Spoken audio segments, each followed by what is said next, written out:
Yo, what's up, gamers? Welcome to Tricky Gym. Thank you so much for tuning in. Hopefully, you're having a wonderful Thursday and are ready for some gym leader challenge. We've got some gym leaders in the house ready to challenge each other to some epic battles. That's right. That is what we've got going on today. So, I'm so excited and kind of enthused about Gym Leader Challenge format right now that I actually spent the last hour downstairs getting some games in with my new water deck that I'm working on.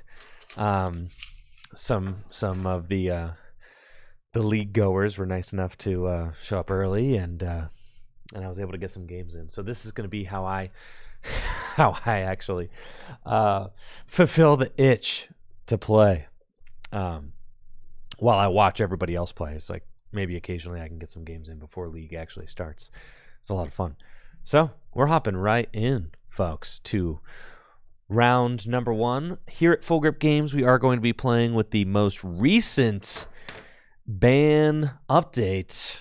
If you checked gymleaderchallenge.com, then you will have seen that there is a recent ban going into effect on April 24th. Both Double Colorless Energy and Twin Energy are banned from Gym Leader Challenge format.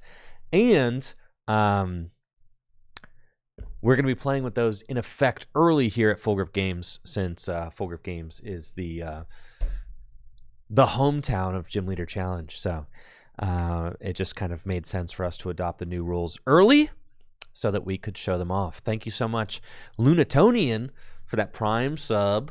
I appreciate you. Thank you so much for the support over on Twitch.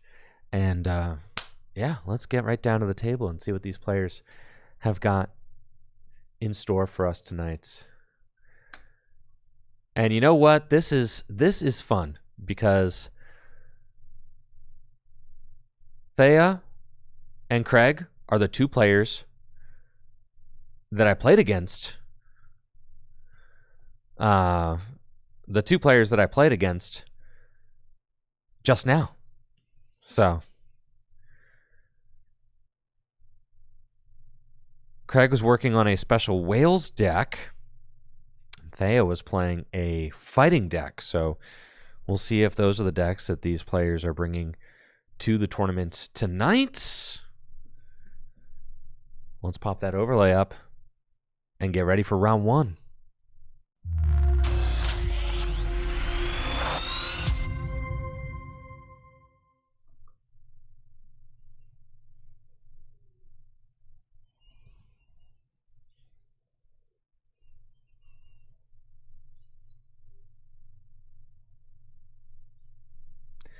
All right, players will have 40 minutes on the clock. And soon I will know how many rounds and players we have here shortly. I think Craig is going to be playing his special Whales deck. So Craig got that Whalelord deck that is just extraordinarily powerful in Gym Leader Challenge. Whalelord is one of the biggest, baddest Pokemon in GLC. There it is with the jumbo-sized ability. And yes, Thea is playing a Fighting Brew, which I was lucky enough to get to play against in the hour leading up to League. So looks like Thea starts with Galarian Zapdos, has Brooklet Hill. Going to use Brooklet Hill to search out Ogie Dogie. And Ogie Dogie is the biggest, baddest basic in this deck. I mean, it is just an absolutely incredible card in Gym Leader Challenge formats.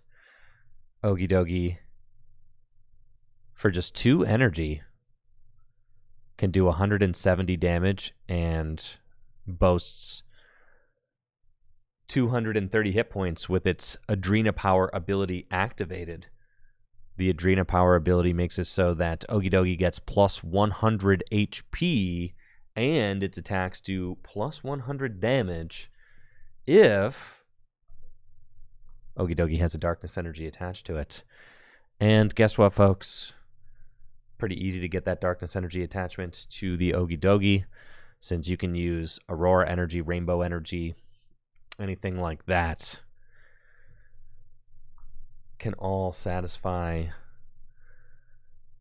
the darkness energy requirement. So Craig gonna start to turn off by using his own Brooklet Hill, or using Brooklet Hill himself. This is funny, as both the fighting deck and the water deck can take advantage of the upside of Brooklet Hill, since Brooklet Hill allows you to get either a basic fighting or a basic water Pokemon out of your deck and put it straight onto your bench. And the water deck has all water Pokemon, the fighting deck has all fighting Pokemon, so a nifty little interaction there. So Craig will use the Brooklet Hill and fetch that Sobble. Sobble, of course, evolves into Inteleon. Well, first Drizzile, then Inteleon. And Drizzile, with its Shady Dealings ability, also Inteleon with its Shady Dealings ability. These are some of the best consistency cards in Gym Leader Challenge format. Just an incredible evolution line. Inteleon can help you to tutor exactly what you want out of your deck and into your hand. And then it's also a pretty decent attacker. Aqua Bullet, 120 damage, 20 damage snipe. Just a really nice low energy cost attack. And this Wailord deck that Craig is piloting primarily plans on attacking with the Special Waves Wailord. And there's also a Satitan, is like the other guy that I would expect to see.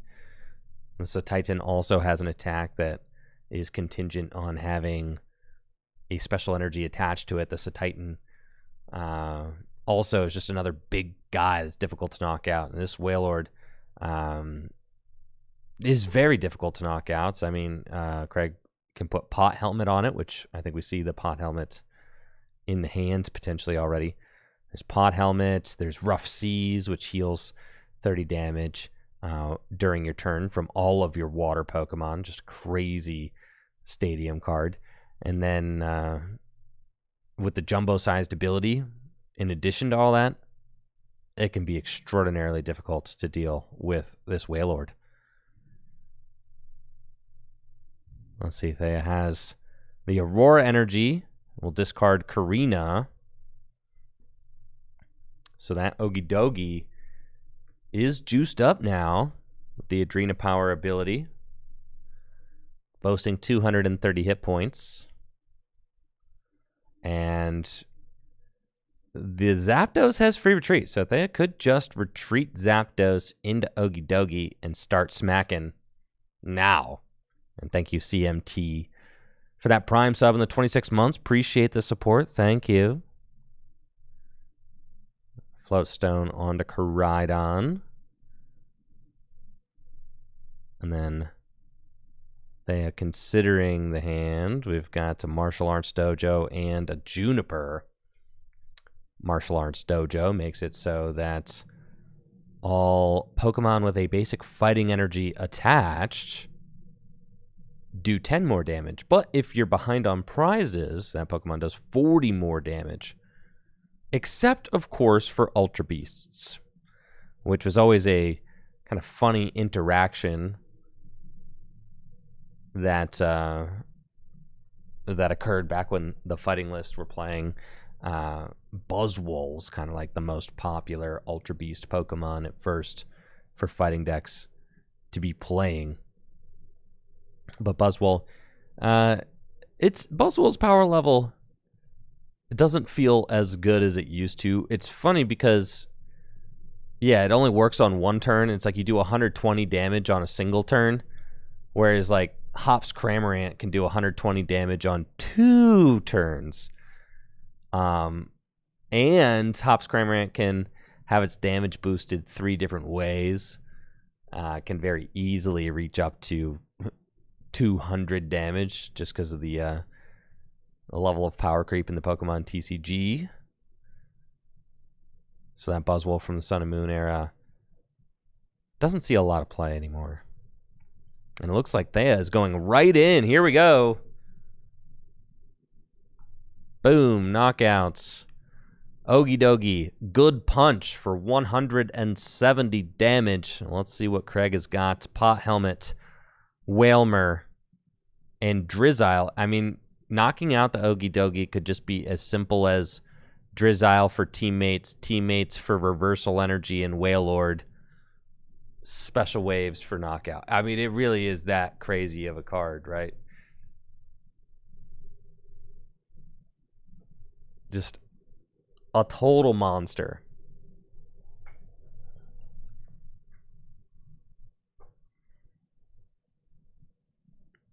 A total beast.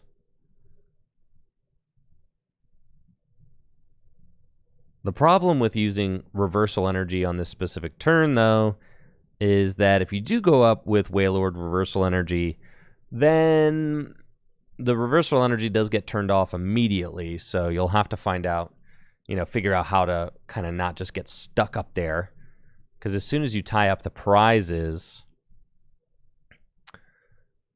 that reversal energy gets shut off. All right, so here goes Craig with a Shady Dealings.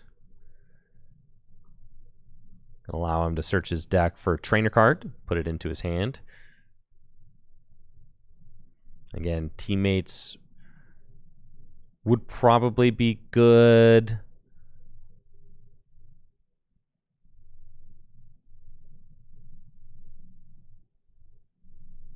He's kind of he's got rope in his hands. Yeah, the teammates is quite good.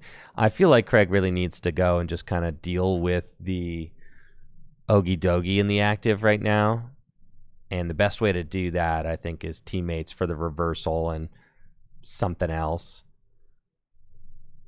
And that way this Okie dokie just gets dealt with. And you can kind of decide where to go from there. Craig does have escape rope in hand, so moving the Wailord after that reversal energy gets turned off is not going to be a problem. That's going to be pretty easy. So here we are, Wailord, reversal energy, Frostmoth online, and boom, that's a special wave for knockout. Craig's going to tie this game right up, 5-5 prizes, and Craig's board state is looking quite good. Thea's got Lucario,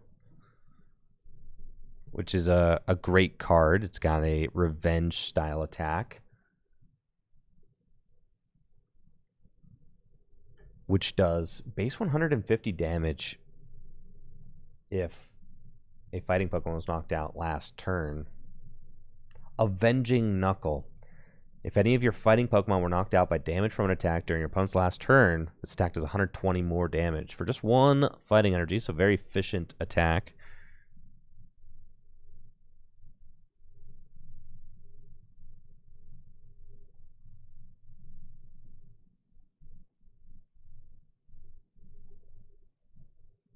Let's see if I have the scan on my computer.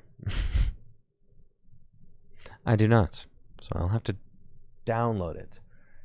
I'm still working on getting my my library of Gym Leader Challenge scans up to date. It's been a long time, since I've been streaming League. So I used to have all the scans that were relevant for streaming League tournaments on my computer, but then the whole pandemic happened and I stopped keeping them on my computer, so I still kind of have to go back and do all that. It's a work in progress. Thank you, Big Mac Lamont, for that sub in the 19 months. Appreciate you. Thank you.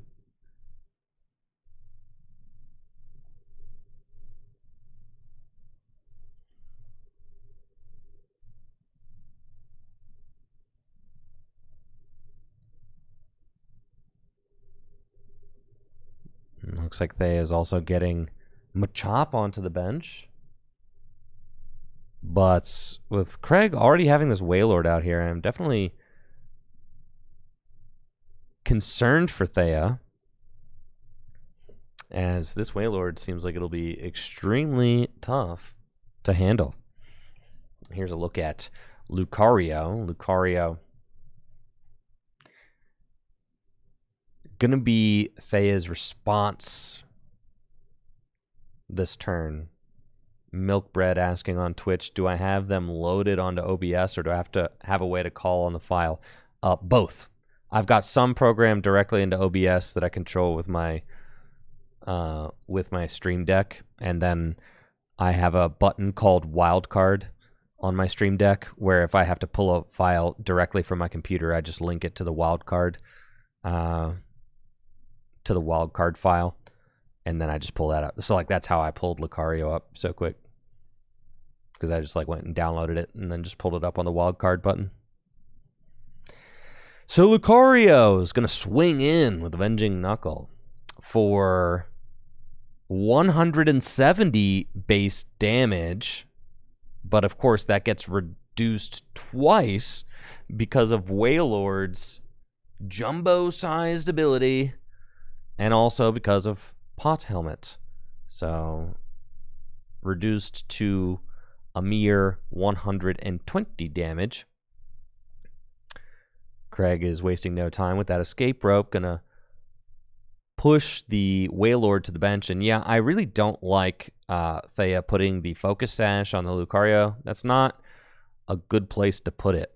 And the reason why you don't want to put Focus Sash on Lucario is because Lucario's Avenging Knuckle, you know, it really is just kind of here for a good time, not a long time, right? You're here to just use Avenging Knuckle once and then let Lucario get knocked out so you can move on to like the next thing. If you save Lucario from getting one hit KO'd, like what is Lucario really doing on the follow-up, right? Avenging Knuckle for 30? It's not really great. So I don't love wasting the Focus Sash on the Lucario. The Focus Sash feels much better on Okidogi.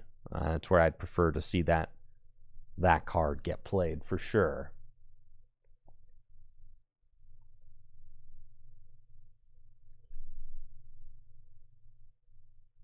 And Craig has got Articuno in the active spot now. Articuno has a nice ability, Blizzard Veil, which prevents bosses' orders, Guzma, prevents any effects of supporters done to your benched water Pokemon. So perfect for protecting your precious Wailord from all of those nasty bosses' orders that you may encounter.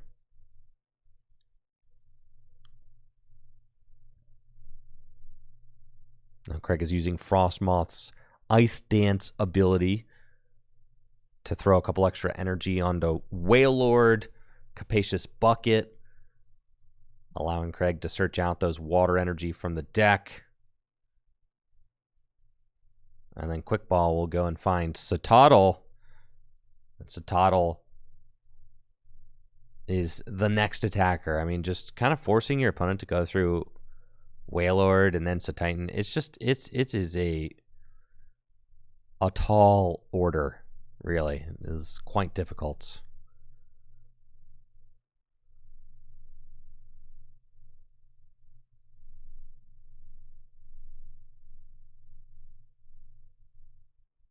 Oh, and Craig has the Guzma this turn? Wow. Absolutely disgusting.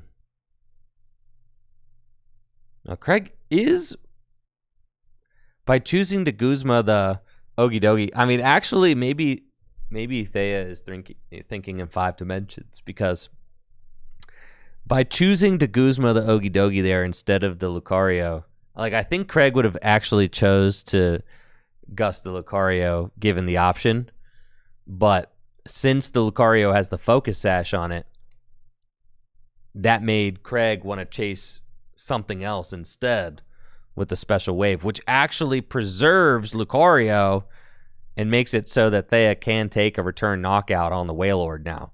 So really pretty heads up play there. Yeah. I didn't immediately like the Focus Sash on the Lucario, but now it's buffing out.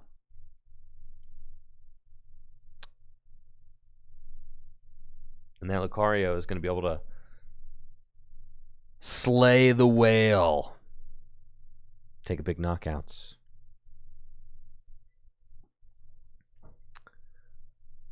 Yeah, this Avenging Knuckles putting in work for just one strong energy.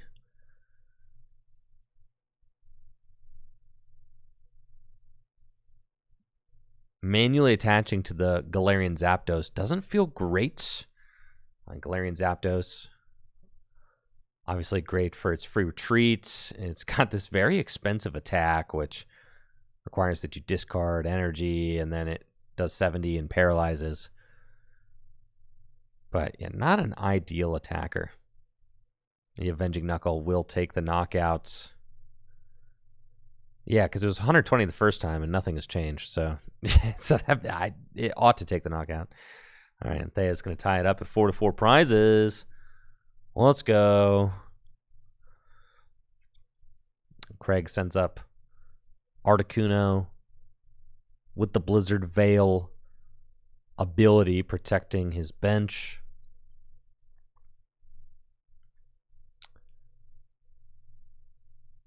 Craig's got lots of options. Octillery in play. And a Verse Seeker in hand.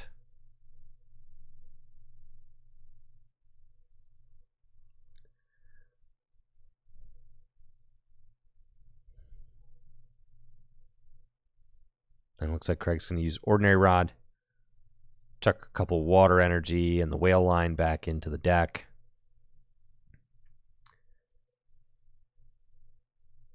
Funny, a card like Ordinary Rod kind of is better in the stage 1 deck, right? Because you're almost always trying to put back an entire stage 1 line. So getting to put back 2 water energy and the entire whale, it's like you maximize your value there. So maybe 1 slot better than Super Rod in this particular list, because you're often going to be utilizing all 4 of the recovery slots on Ordinary Rod.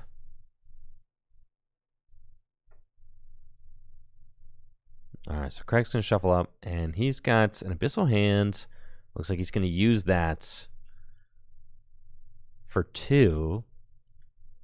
He's got Rough Seas, which would probably be better against Thea's deck than the Parallel. Parallel is somewhat annoying.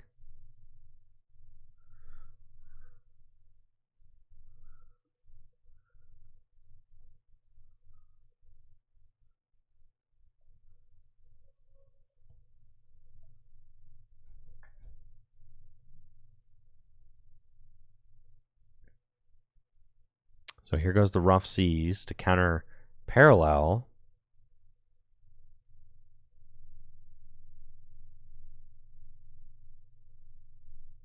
And then Craig has to decide on Supporter for turn. And he's really kind of thinking this one out. He's taking his time weighing this decision. Yes, Verse Seeker for teammates seems quite fine. If there's a bucket or a letter in there, you can grab a couple water energies. I think Craig might be a little short of launching an attack this turn. I think he wanted to draw into one of the pieces he needed to attack, but he's a little short of the attack, and that's okay.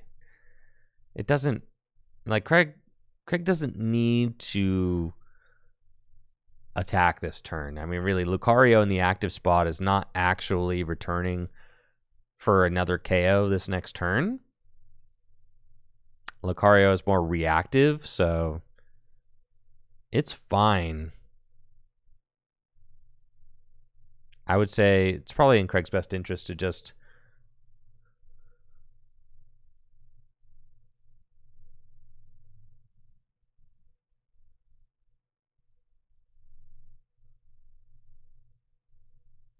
and yes, looks like Craig and Thea may have miscalculated the math on the Lucario originally. They may have added the 10 from the Fighting Dojo. Thankfully, it didn't actually end up mattering for the 2-hit KO, but it should have been 110. Yes.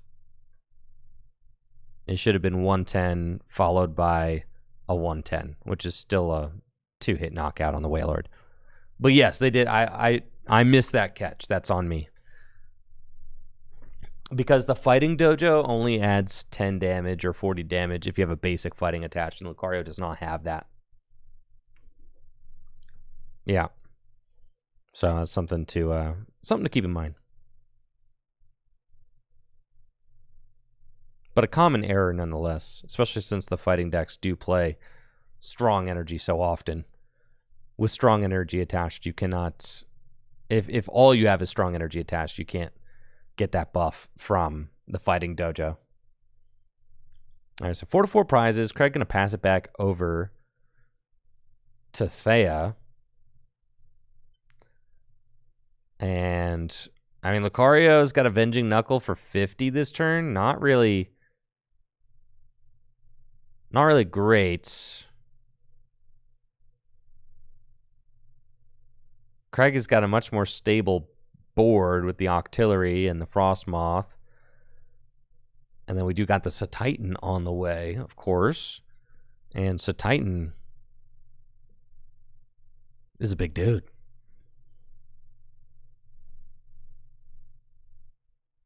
Huge.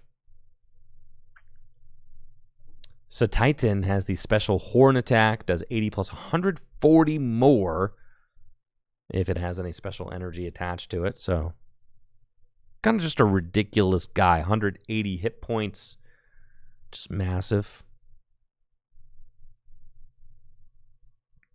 So that's who Craig is getting loaded up now.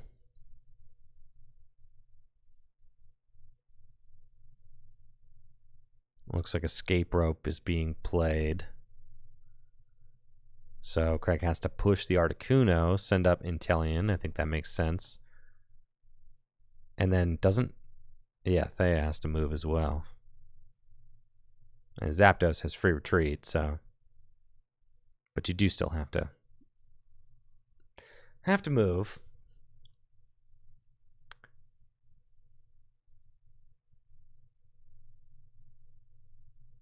And it looks like Thea's just going to pass. And I think that makes sense. Just the Lucario is really only good at being reactive, right? So just say that every time you take a knockout, I'm going to punch you back with Lucario. So Craig's got Guzma and Hala this turn. Guzma and Hala, discard 2 cards from your hand, can go search out a tool card, a special energy, and a stadium. But I suspect that Craig is just using Guzma and Hala to guarantee the air balloon this turn. And it looks like, yeah, air balloon and the wash energy. And then Craig is going to be rocking and rolling with Special Horn.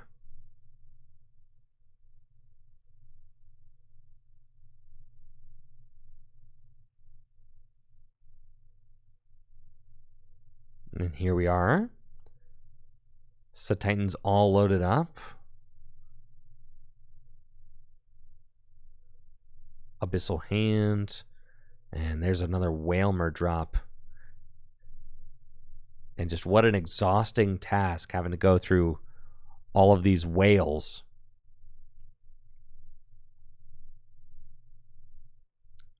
Craig will retreat into Satitan and Special Horn, take the knockout, go to 3 prizes remaining. And does Thea have anything to help with the return? I think I see a Raihan. Yeah.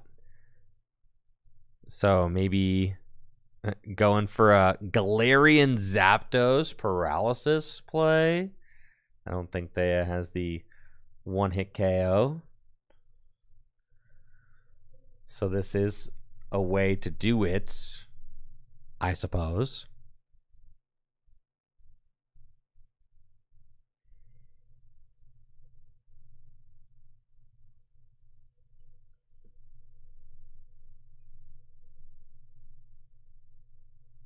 Let's take a look at that Zapdos. Zapdos has got the Zapper Kick. You have to discard all of the energy from Zapdos. That is a... Yeah. That's a lot. But then you got Garganacl. Okay, Garganacl accelerates an energy into play with the energizing Rock Salt ability.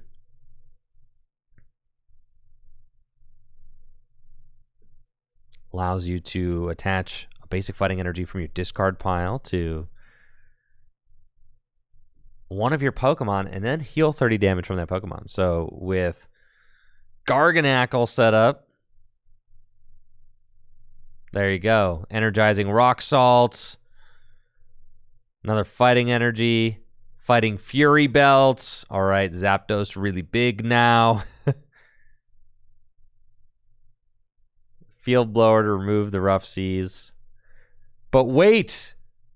Doesn't the Wash Energy make it so that all effects of attacks... Is that what Wash Energy does?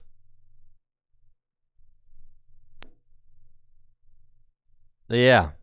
I got a walkie-talkie. Holy smokes.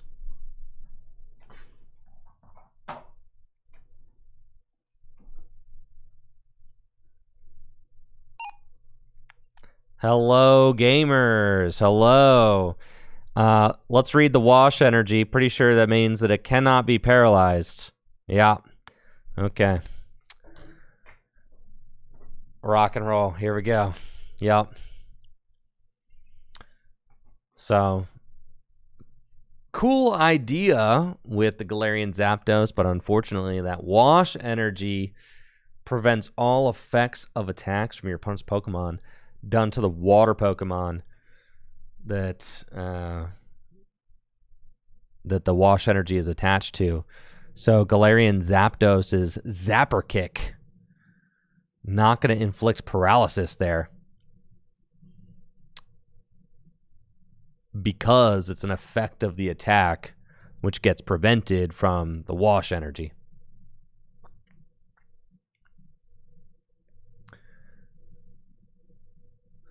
So we're still... I think... Does Craig have 3 or 4 prizes? Am I tripping? He's got 3. All right.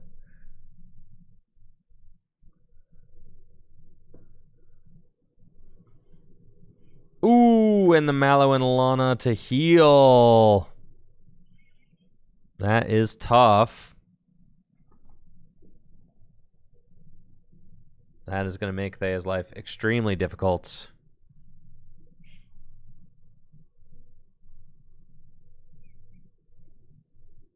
Sorry, I bumped my switcher there.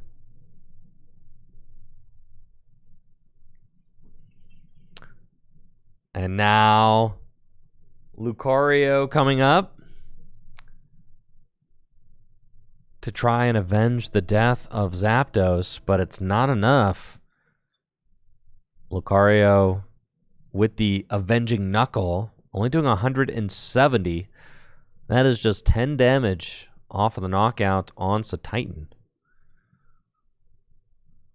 So that is a heartbreaker for Thea, being so close to a knockout, but unable to take it. And now Craig really laying down the hammer. He's got multiple energy on a benched Wailmer. 3 energy on a benched Wailmer. Another water energy on Inteleon. Now, Craig might not actually play a Field Blower.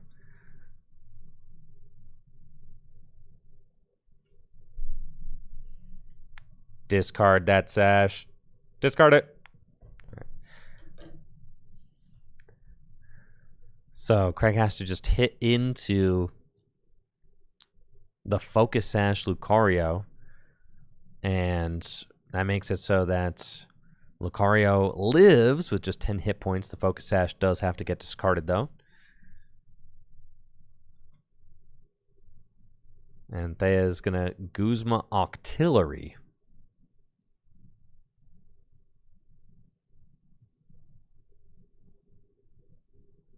And has just rare candy in hand. So it's going to choose to use Tropical Beach to fill the hand to 7.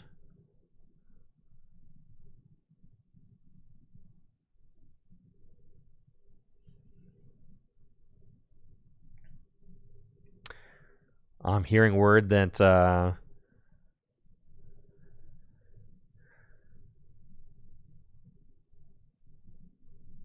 let's see, is Alex playing a fire deck tonight?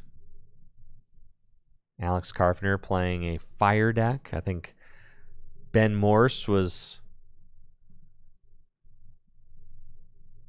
gonna play. Ben Morse, I think, was thinking about playing colorless tonight. He thinks it's still very strong, and I agree. I think so. More fair, but still incredibly good.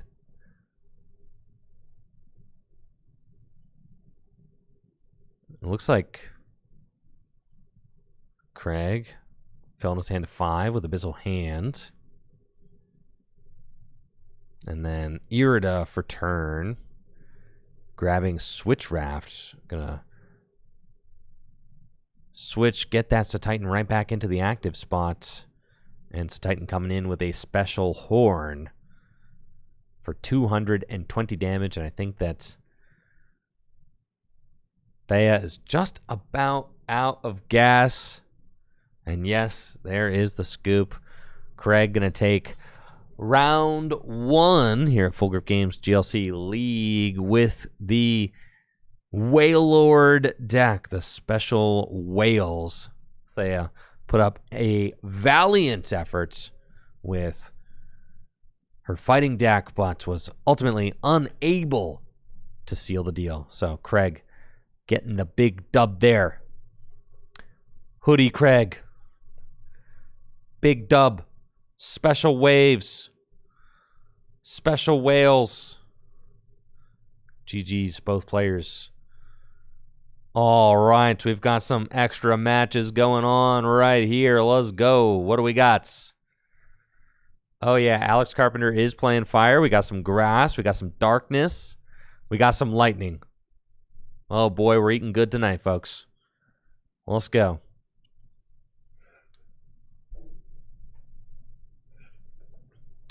Looks like Peter has a darkness deck. I see Galarian Wheezing. Yo, the legendary treasures, Purloin, Morpeko, Spiritomb. Building a whole lot of spite with that Fighting Fury belt. Stand-in Zoroark. Playing against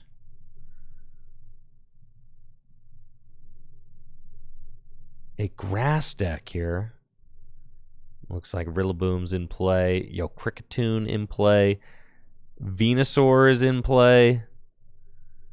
Grottle in the active. Oh, and that Grottle about to evolve into a Torterra for sure. We've got Peter's got 2 prizes left. His opponent 3. All right, I mean this is a close one here, folks. Yeah, this game. Shoo, wait. Yeah, this one's tight. The glare is nasty on these sleeves, but that's fine. We'll make do, won't we, folks? All right, so Torterra going to lay waste to that Spiritomb. Dude's got to take a prize card, right? Oh, yeah. I was going to say, yeah, take that prize card for sure. You earned it. Now, can Peter deal 190 damage? This is where the Galarian Moltres, yes, this is where Galarian Moltres needs to shine. Peter just needs to be able to get enough, not just 190. No, wait, Peter needs to do like 230. Oh my God, the Kricketune. The Kricketune actually puts the Torterra out of range. However, check this. Peter could swing into the Torterra with Moltres, and then when the Moltres gets knocked out, you promote Galarian Weezing to turn off the abilities and knock out the Torterra. Then all you have to do is retreat into an attacker that can finish the game. I don't know. I'm spitballing here, but there's a route there. And it looks like Peter's got Clara. I mean, Clara could get the Darkness Energy back required to attack with Galarian Moltres, but unfortunately, Galarian Moltres is going to be 10 damage shy because of the Cricketune. Oh no, there is a Muscle Band in the hand. Galarian Moltres can take the knockout. It does 220, and there goes Galarian Moltres. This is what Galarian Moltres was made for, folks. Moments like this. It's the end of the game. Down to the wire. I think Peter's going to have to attach that counter energy, probably. It's not like it's going to be very good anywhere else, as if, you know, when Peter takes this knockout, counter energy will be inactive for the rest of the game.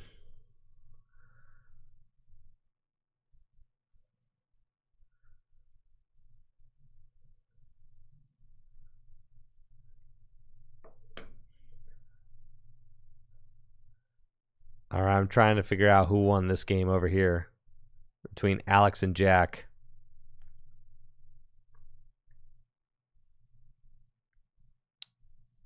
Jack had lightning.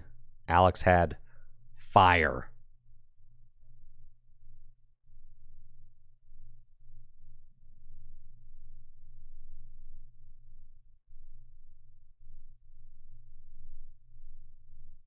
And here goes the counter energy to the Galarian Moltres. And Galarian Moltres is going to take that knockout.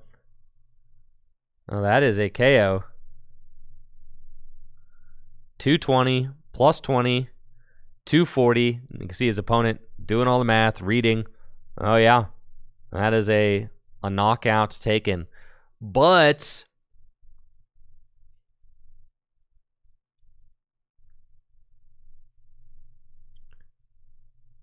now that Peter has played his Clara, now that Peter has played the Galarian Moltres, I wonder if Peter will have the juice needed to close this game out. The only backup attacker he has is Galarian Weezing, and double colorless and twin energy no longer legal in Gym Leader Challenge. The ban goes into effect on April 24th, but here at Full Grip, we are playing with the ban early to show off the new formats. So, double colorless and twin energy not available for that stand-in Zoroark to use Mind Jack. And Peter going to get his hand Marnied to the bottom of the deck. And it looks like time is just now being called. Wow, yeah, this game is super close. Peter's going to get 4. His opponent's going to get 5 off the Marnie.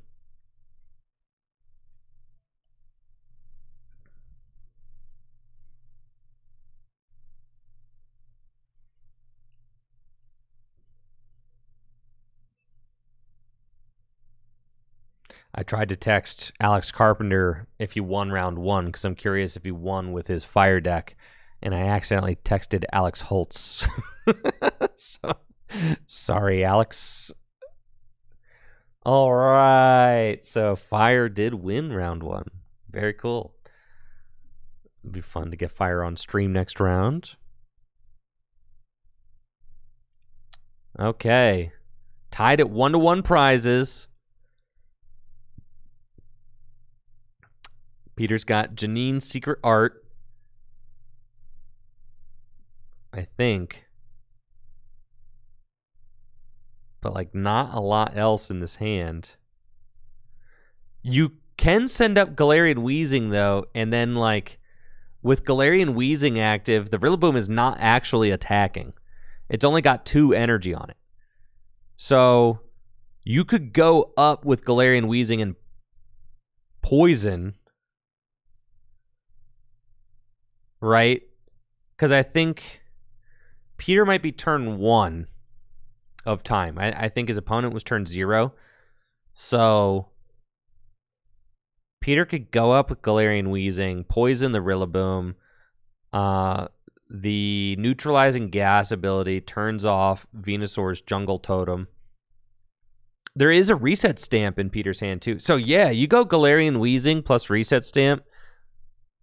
And then you could use Janine's Secret Art to accelerate a Darkness Energy to Zoroark. And then, yeah, you kind of have to play the Janine's Secret Art. See if you can't get a Darkness on. Oh, and you have Night Stretcher. That's it. Oh, and there's Beach. Oh, Night Stretcher attached to Zoroark. This is game over. Peter's got it. I mean, unless the reset stamp sets to, like, a literal Guzma or something. Unless it's, like, reset stamp to Guzma, Peter should have this. But he's got to see the line. He has to see the line, though. You retreat into Galarian Wheezing. Night Stretcher attached to Zoroark.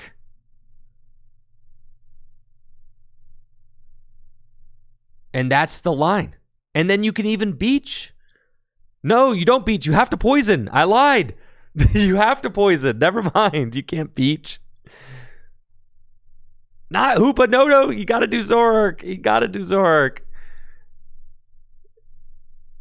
Right? That is unless there's no Darkness left in deck and Peter knows it. You could go Hoopa.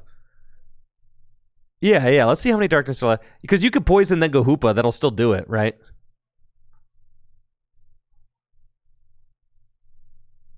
We'll see. Oh, yeah. He's got it, dude. He's got it.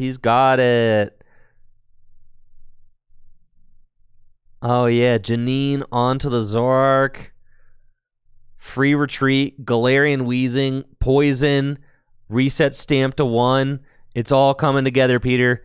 Make it happen. Got to go into Galarian Wheezing.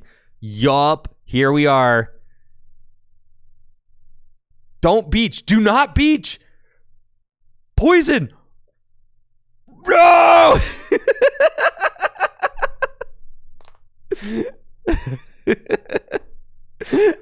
All right, we're beaching. Okay. That's fine, but I feel like it makes Peter's win. Peter did find Guzma, so, like, he's got it. I felt like it was... I guess it wasn't totally guaranteed if you go poison and don't Beach, though, because then...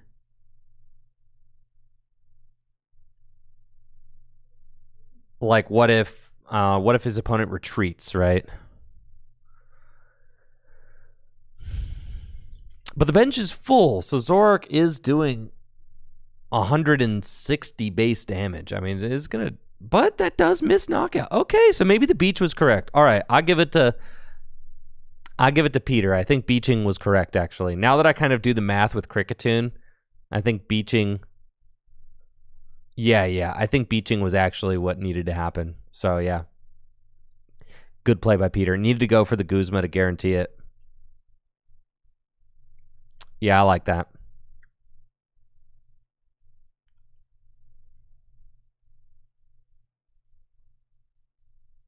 Yo, what's up, everybody from Trust Your Pilot? Thanks so much for the raid. Welcome, everybody. We've got Gym Leader Challenge League Night here. And we are watching a game that is in turns right now. These players are in turn 2 of time. And It is a one prize to one prize game, but the grass player cannot take this final KO because Galarian Weezing has stuck with its neutralizing gas. But Peter is able to piece together. Wait, hold on. Guzma, the Cricketune. Oh, yeah, and that's game. Peter wins. Wow, turn 3 of time. So close.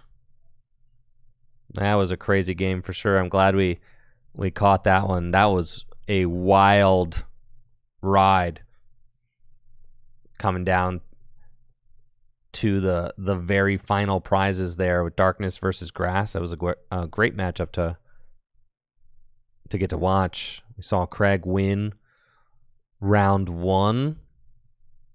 Alex is apparently playing Fire and got the win round 1 as well.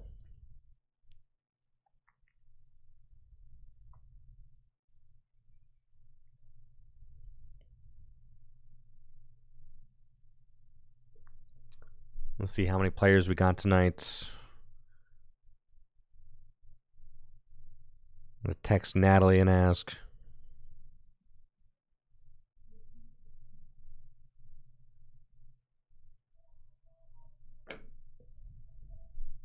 Looks like we're getting a big react here because of the round 2 pairings, which just got posted. It looks like we got a lot of players here for GLC tonight. Wow. Yeah, I'm thinking this is like 20.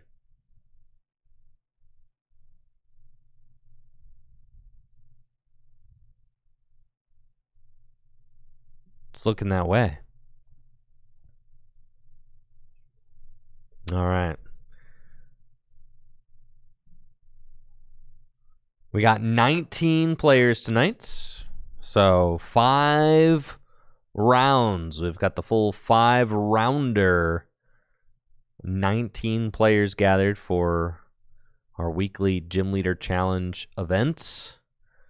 $5 entry and 100% payout in store credit. I think we're still running our 150% payout in store credit bonus because we're celebrating the launch of our new store. So 150% payout in store credit through the end of April. And we've got Cole, who top aided the Full Grip Games Gym Leader Challenge 1K with Spread Lightning.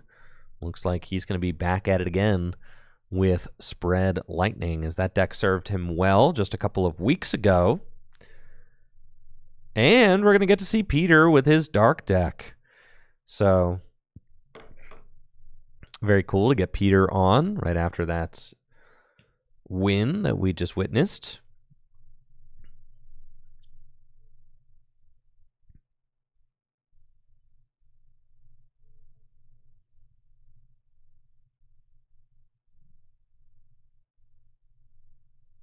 We got Lightning versus Dark.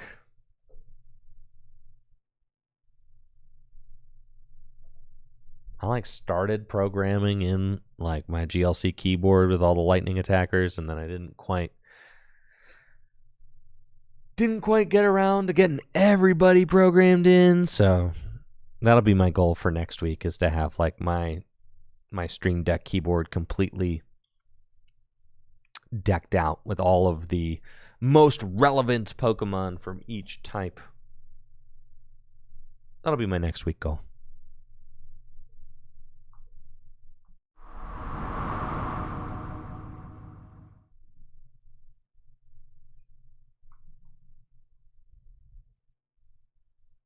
I know Peter is playing that Darkness deck, has Galarian Weezing in the deck.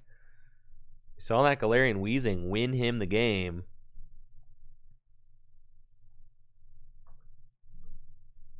With that neutralizing gas ability. Being able to just shut down Jungle Totem from the grass deck and allow Peter the time he needed to cook up the game-winning play. That was hugely impactful for him. And I'm thinking going into this Lightning matchup, Galarian Weezing is very good against the Lightning deck also. Now, Cole probably has some counterplay there, and we'll be able to search out Escape Rope to help push that Weezing out of the active.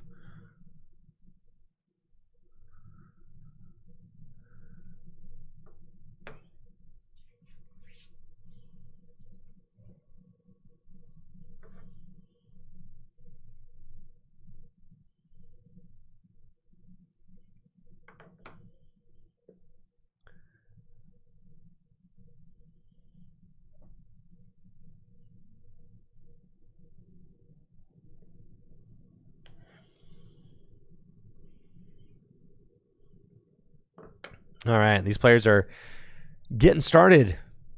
Round 2 here at Gym Leader Challenge League Night. Looks like Peter's going to be going second, with Cole going first. Cole just has to bench a Mareep and pass. Peter's got a Zorua active. Turn 1, Buddy Buddy Poffin. That's about as good as it gets. Allows you to search for 2 basic Pokemon with 70 hit points or less. Put them straight onto your bench. And we do see the Coughing is there. Galarian Weezing is there as well.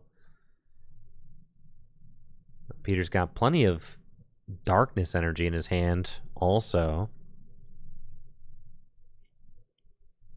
with the Professor's Letter. So we'll have no problem getting these Pokemon charged up. I think that getting Galarian Weezing active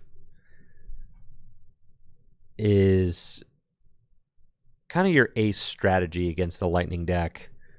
You kind of just want to establish the Galarian Weezing as soon as possible. So I like seeing Peter go for the Coughing over something more greedy like Spiritomb. Spiritomb gets eaten up by the Spread Lightning deck.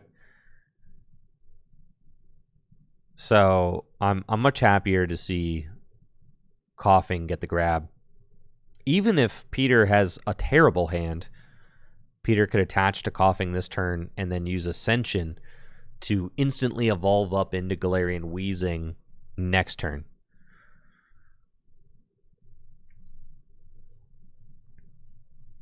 So I expect to see Peter put the Darkness Energy on Coughing. We'll see if he's got a switch out in his hand. I don't see what his supporter is.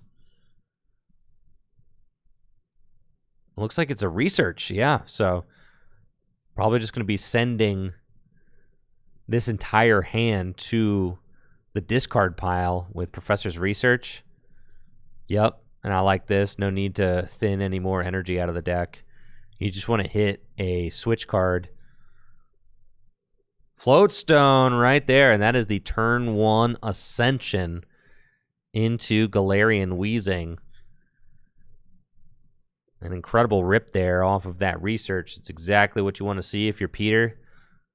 I really like that Peter decided to go for the turn 1 Coughing. This is exactly what you want. Play in the Darkness deck.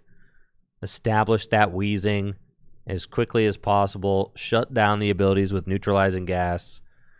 And then, with the Floatstone on Zorua, that means that once Peter is able to evolve into the stand-in Zoroark, Peter will be able to move whatever Pokemon he wants into the active spot every turn, because stand-in allows you to move Zoroark from the bench to the active spot, and then you can free retreat with Floatstone.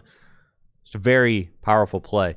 Now this, very strong draw there for Peter. I mean, Peter needed a couple of things to go right. Needed to find the switch card to pivot into Coughing. Also needed to not draw into Galarian Weezing, because if Peter draws into Galarian Weezing, he can't actually use Coughing's Ascension to search the deck for Weezing. So everything lined up just right for Peter's turn 1. Now Cole finally gets to play a supporter of his own and is going to use Arven, which allows him to search out a item card and a tool card. It looks like he's favoring the Buddy Buddy Poffin, which could allow him to start establishing his board. Counter gain he's thinking about as well. He's got Lucamine, Iono. I mean, he's got draw cards in the hand, so he's not sweating too bad with the Galarian Weezing right now. But he does need to figure out how to take care of the Galarian Weezing without access to his abilities.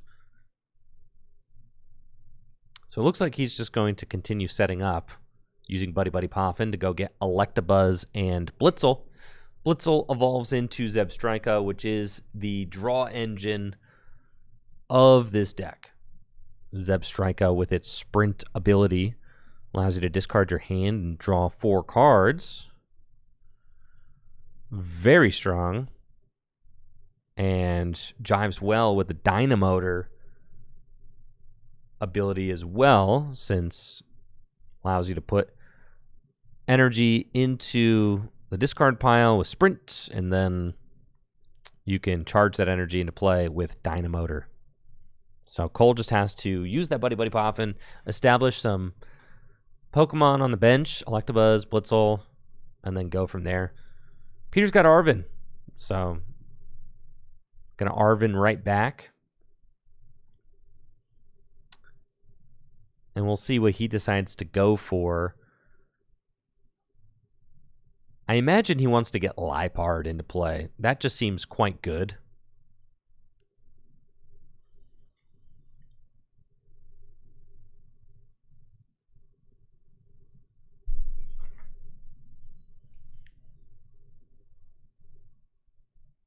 So I would expect Peter to Arven for a piece that allows him to go get Liepard. That would be my thought.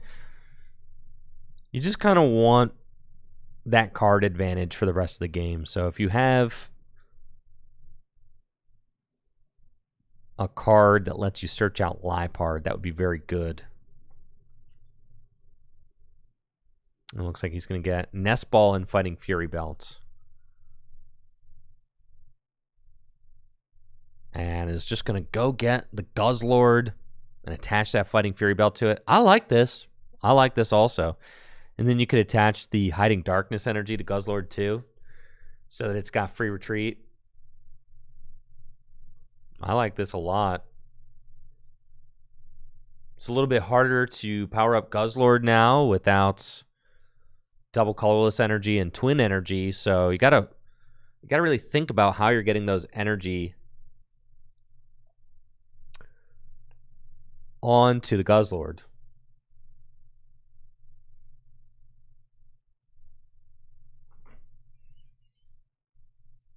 There we go. Poison with the Mountain Munch. Not, what am I saying? Poison with the severe poison attack. I'm literally just reading the cue cards. Sorry, Guzzlord, you're not up yet. All right. Poison with severe poison. Going to place 4 damage counters on that Regieleki between turns. Cole is able to find the Electivire with Ultra Ball, get that Electivire evolved up. Electivire is the ace attacker of this spread deck. It is the best card to attack with. It's got an insane spread attack, high voltage current, which does 50 damage to each of your opponent's Pokemon in play. For 3 energy, just very, very powerful. Couple high voltage currents, and you can wipe an entire board of support Pokemon and take a lot of prizes all at once. The Electivire also combos really well with Regieleki. Regieleki has the Terra Spark attack, which does 120 and 40 damage to 2 of your opponent's bench Pokemon. And that math works out really nicely because you can swing with the high voltage current, dealing 50 damage to everything. And then you could Terra Spark and finish off a bench sitter that has 90 hit points. And a lot of support Pokemon have about 90 hit points. A lot of stage 1 Pokemon have about 90 hit points. So that math really works out. Cole just has to Iono and pass. That Poison Tick going to go up to 8 damage counters on the active Regieleki.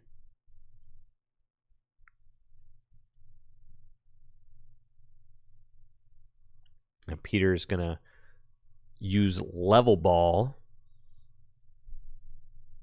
Fetch the Spiritomb out of his deck. Peter is not scared. Regieleki only has 120 hit points, so it will get KO'd from Poison going through this turn, which will give Cole an opportunity to respond. What's crazy is that with the Electivire, I mean, Cole doesn't even necessarily need his abilities in order to launch a high voltage current. He could just go Guzmahala Guzmahala for not double colors, for counter energy and counter gain. Counter energy and counter gain would give Electivire the energy required to use high voltage current, since he'd be down a prize. The counter energy would fulfill the 2 lightning, and then counter gain would fulfill the colorless, and he can attach them both at once.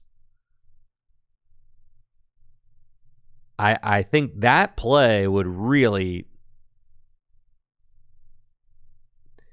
be very intimidating to deal with if you're Peter.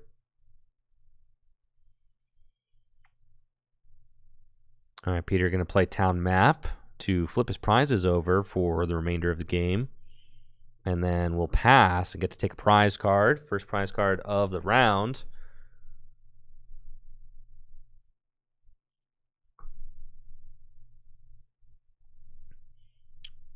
Let's see what Cole decides to do. He's got Stormy Mountains, so can go search his deck for a basic lightning Pokemon.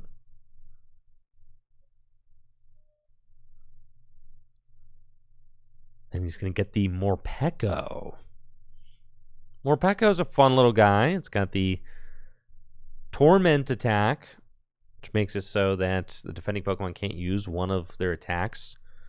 An attack of your choosing.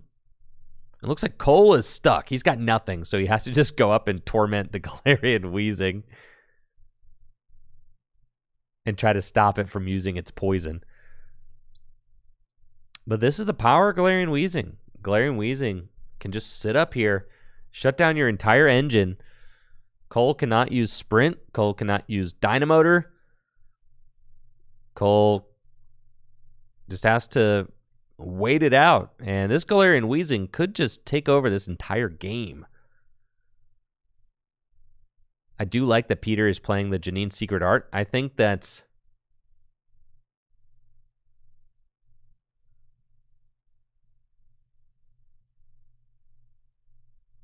Janine's Secret Art is just a really good card to be playing in darkness decks now without twin and double colorless energy. It makes it just that much easier to get an extra energy attachment onto your Pokemon while allowing them to hit for maximum damage. It looks like Peter is going to play that Janine's Secret Art this turn. Why would you attach to the Galarian Weezing? Oh, it poisons your... No, it only poisons your active if you accelerate to it. Yeah. Okay, I was going to say, why in the world would Peter ever attach to the active?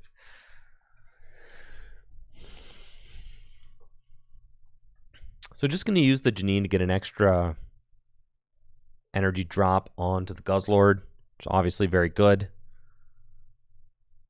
Prepping for that Red Banquet.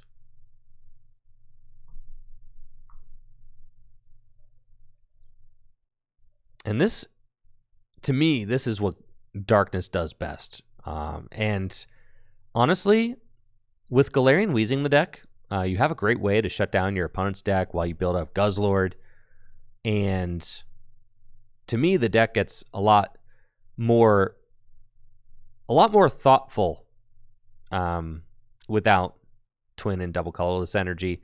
You have to be methodical about how you get your energy into play and how you build up your attackers, and using Pokemon like Galarian Weezing to bring your opponent's, pace of play to your level and then punish them with Guzzlord.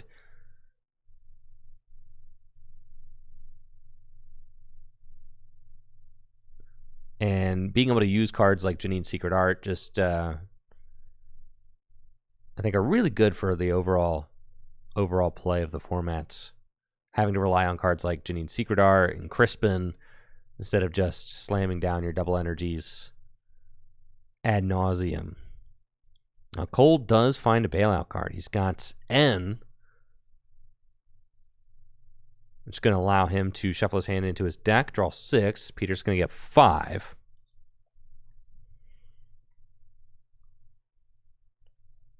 And I'm sure Cole is hoping to at least find a basic lightning energy so that he can attach to his Electivire. And the Morpeko, it is buying some much-needed time for Cole, with that Torment attack, making it so that Peter can't use Severe Poison.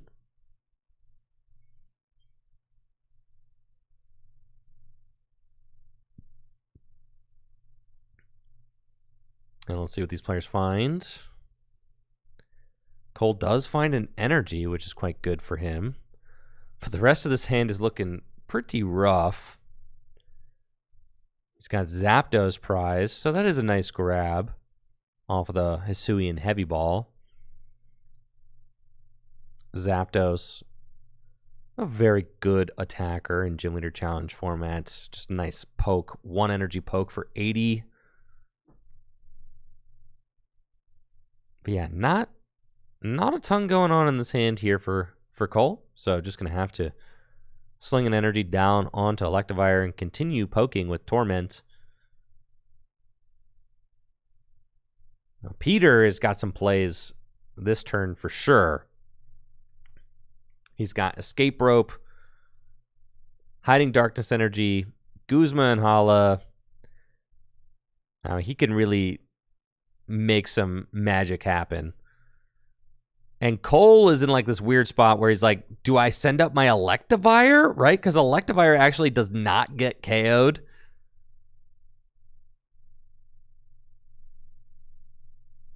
By the Guzzlord, right? Because Guzzlord's doing 130 right now. But Cole is saying, like, all right, I will just sack the Tapu Koko. Peter will gladly take that. I actually think it's correct for Cole to send up.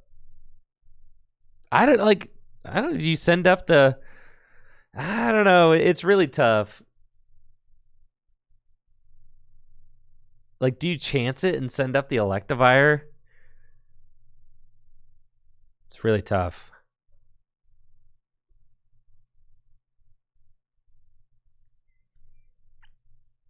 I guess the Tapu Koko makes sense.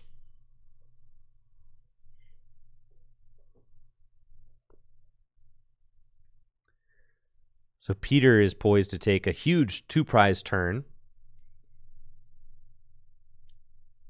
with Red Banquet. He was able to get this Guzzlord all powered up while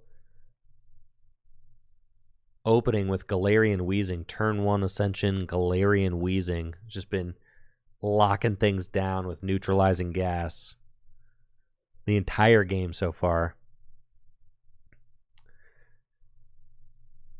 And then Peter's going to play Guzma and Hala as his supporter for turn. Finding Artisan, Luxurious Cape, and Counter Energy.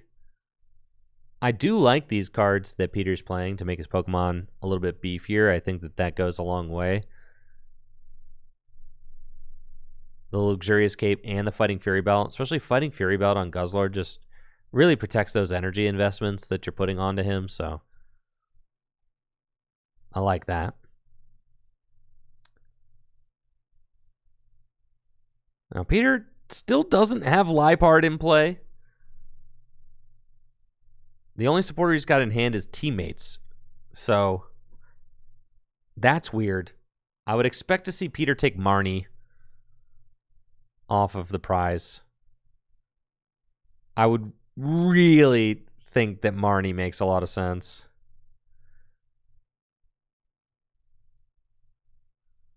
But you got to keep in mind, I mean, because here's the deal, is that the Guzzlord's probably not getting knocked out. And Cole does find the Evo Soda, so he's going to be able to go in and actually start using Zebstrika's sprint ability now.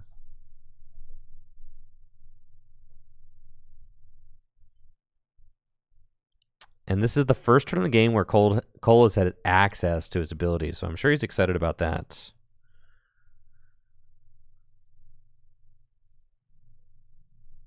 And Peter has also been really heads up by not actually using Spiritom's Building Spite ability yet. Spiritomb has this ability, Building Spite, which lets you put a damage counter on this Pokemon. But instead, Peter has done the very smart play, which is to put Spiritomb down and just don't build any Spite. And then if Cole uses Electivire, it'll do 50 damage to everything, which will put Spiritomb to 10 hit points remaining, maxing out its Anguish Cry attack instantly. So Spiritomb will be able to instantly respond to Electivire to deal 160 damage. So I do really like that play from Cole, and I think I like that play from Peter, and I think he's playing very heads up right now.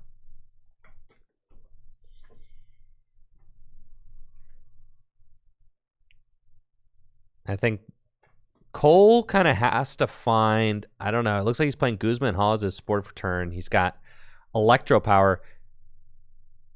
I wonder if he plays an HP boosting tool. I know these guys were playing Luxurious Cape for a little while to try and get the Electivire to survive an extra turn. But I don't think that they are playing that anymore. Cole uses Guzma and Hala, gets the counter energy. And he's going to be able to attach that to Electivire so that he can fire off 50 spread to everything with a high voltage current. It always kind of cracks me up, this Electivire. It's got the explosive bolt first attack. If any of your benched Magmortar have any damage counters on them, this attack does 90 more damage. Just an unusable attack in Gym Leader Challenge format. It bothers me so much. But that's just the way it goes. Well, it looks like Cole's actually going to torment the Guzzlord. Try to save this game by using Torment for 50, 20 plus 30 from the Electro Power. We'll see how that pays off for him. Peter's got Cynthia and Caitlin.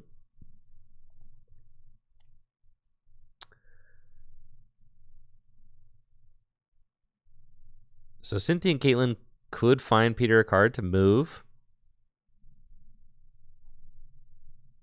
to reset this Torment. But all he needs to do is find Zork. Yeah, this feels like a very risky play from Cole. Because if Peter just finds Zork, Zork can stand in and then retreat for free. Gotta love Cynthia and Caitlin. Discard the counter energy, saying, I won't be needing that because I'm winning, dog. And then can retrieve a supporter. Gotta take that Raihan for sure. And then draw 3 off the Cynthia and Caitlin. We'll see what he finds. Supporter Town. Yes, no Zork, unfortunately, for Peter. So now what do we do?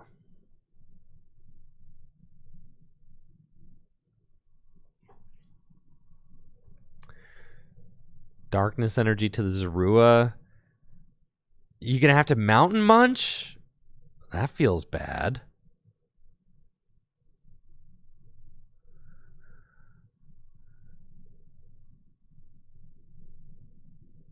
I guess we're munching. No way you manually retreat. Teammate's gone. And Cole's just going to sprint. Finds Field Blower. This is huge. The Gambit paid off for Cole. Look at this. Yeah. Wow. What a draw there. And research for 7 more.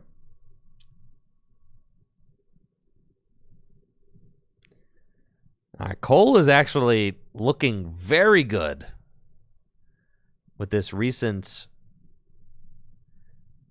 most recent turn here. I would say Cole is in a position where he's very favored to win this game.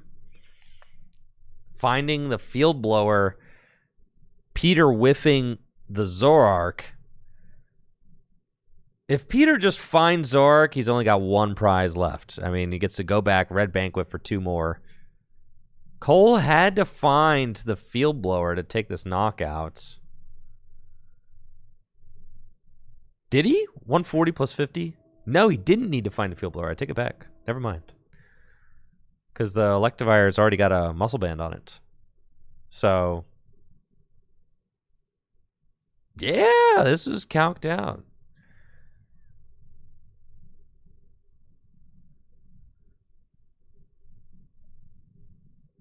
Yes, and Peter definitely should have attached the Hiding Darkness energy to Guzzlord. And he had the option to do that early, like turn 1 or 2. And I was a big advocate of putting the Hiding Darkness on the Guzzlord early. The Hiding Darkness is very wasted on the Spiritomb. But you see, I mean, that is like potentially a game-losing decision on Peter's part to not attach the Hiding Darkness energy to the Guzzlord. All right, so Cole going to take a prize of his own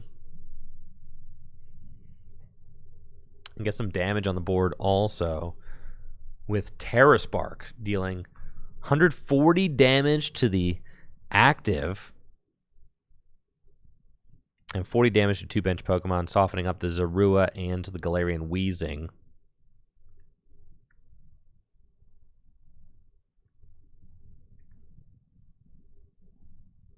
And let's see who Peter decides to send. Yeah, it feels like this could have all been avoided if the Hiding Dark was on the Guzzlord.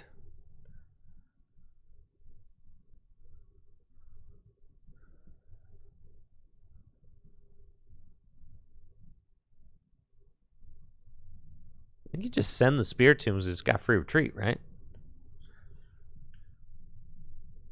Yeah, Spiritomb's got free retreat, so you can just promote that.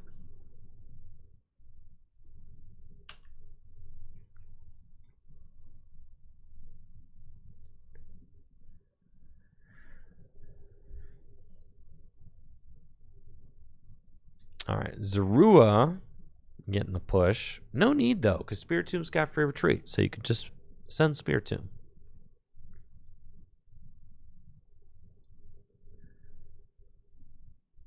Peter seems to be really weighing this hand. I mean, he's got pretty much a hand with entirely supporters in it.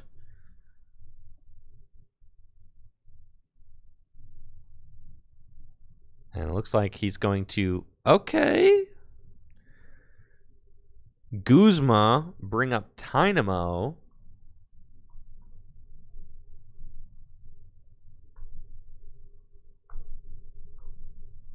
And can use Severe Poison to actually take the knockout on Tynamo. But still, I am very concerned for Peter's board. Peter's board kind of stinks. Luxurious Cape onto the Weezing. Well, now the Weezing... See, this is really risky.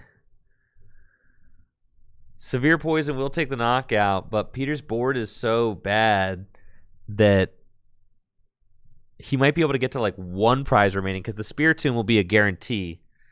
If Electivire swings, Spiritomb's a guarantee, but Peter can't even move the Weezing now, right? Because like the Weezing's kind of stuck there. So my concern is that this Weezing is going to get stuck.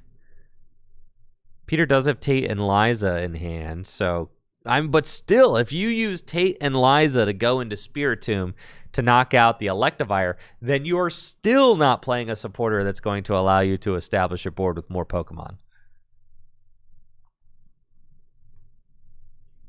So that is somewhat concerning.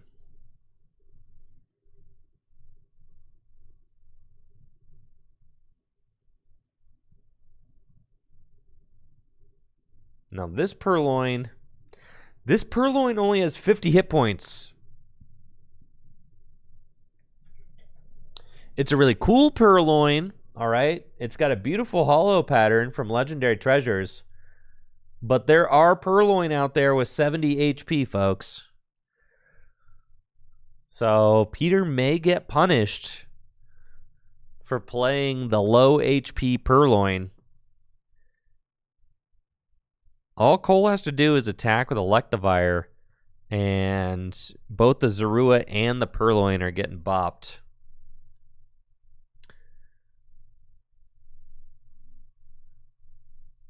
It would have been huge if Peter could have evolved that Purloin into Liepard. I mean, just absolutely massive. You get card advantage. You're going to use trade every turn. And it's got double the HP.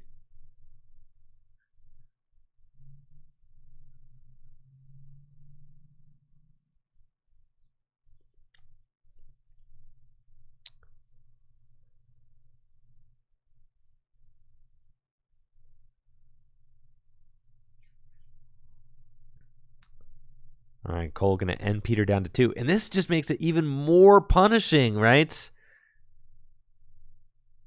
End to 2. Now, Peter does not guaranteed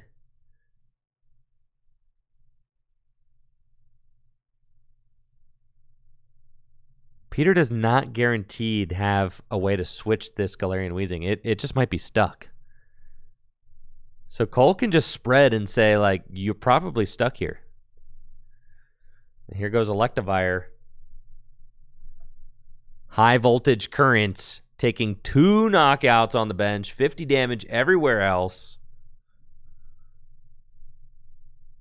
Bringing Cole to 3 prizes remaining. Peter finds Versus Seeker and Tate and Liza. But Cole's board is good enough to be able to take these final knockouts.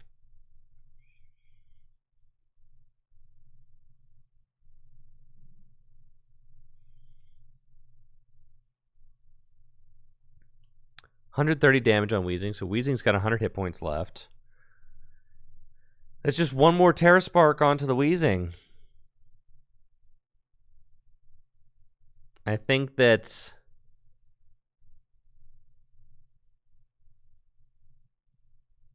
Peter played a little bit too greedy. There were like a few things. I mean, really, all he needed to do was just attach the Hiding Darkness to the Guzzlord, and I think he just wins this game.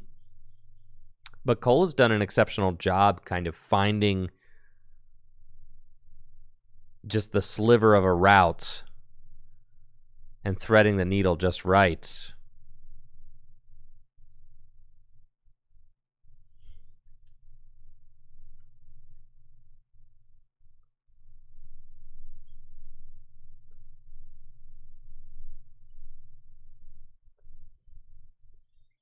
he's got Guzma.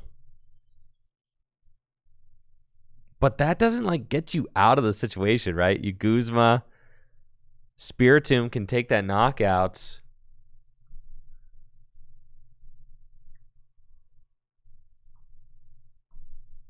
With the Anguish Cry attack. Peter's got just 1 prize remaining.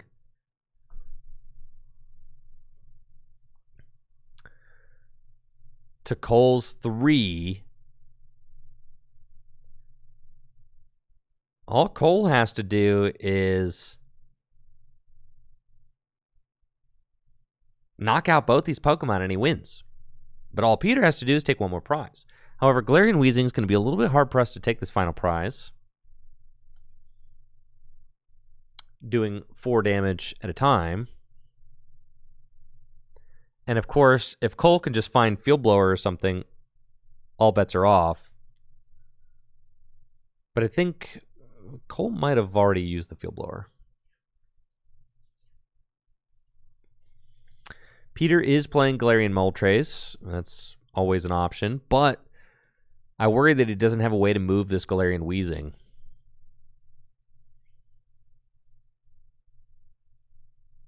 That's the problem, is, Galarian Weezing. Well, and then, Cole gets his ability shut off. So it's kind of...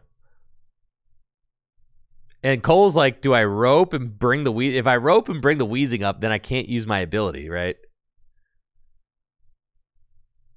So Raihan.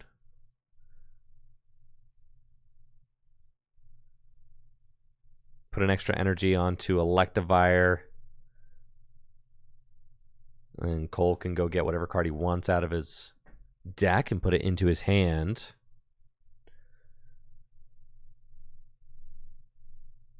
Peter does have Tate and Liza in hand, but, I mean, you can't play a card like...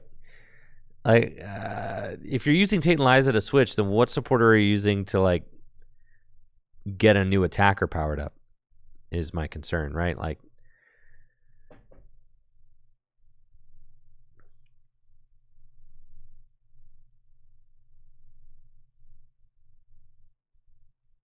All right, here comes Electivire. Cole's going to go to 2 prizes remaining.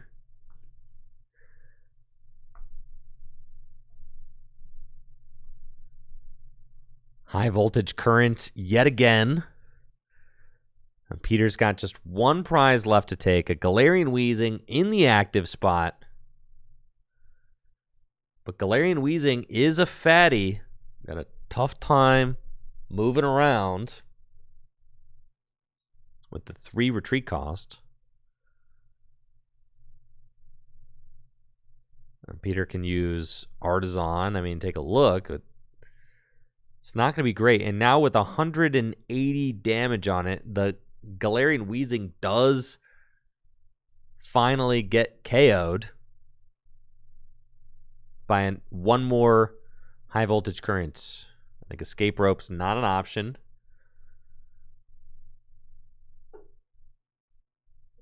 I think that Peter's cooked here. I do not think that there is an out in his deck. And the issue is that Peter never really established his board. He spent a lot of time figuring out how to get the Galarian Weezing and the Guzzlord going, but didn't ever really have a plan past that. He had the Spiritomb, but that's only... That's the thing, right? You got the Galarian Weezing, you got the Spiritomb, you got the Guzzlord, but he never established 1 more attacker. And that's all he needed to win the game, which is 1 more attacker.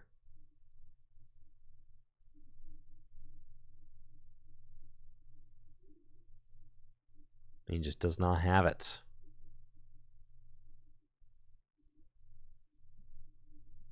Now the resources are drying up. The board state is drying up.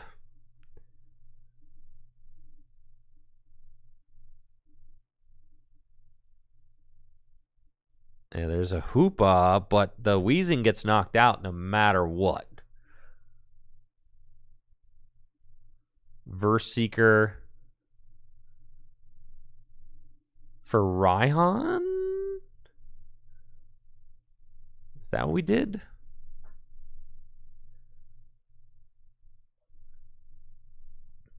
And that's game. That's game. GG's. Oh, Dark Patch the Hoopa and a Scoop. All right. Cole Stellato taking the win with his Spread Lightning deck. Ah! Cole Stellato taking the win with his Spread Lightning deck over Peter with his Darkness deck. Peter won a really close game one, round one we saw, and then Cole was able to clutch that one out after a rocky start. GG's to both players. Cole going to advance to 2-0. Oh, let's see what we got going on here. All right. Metal and grass. Oh, baby. Let's go. Metal deck's got just one prize remaining.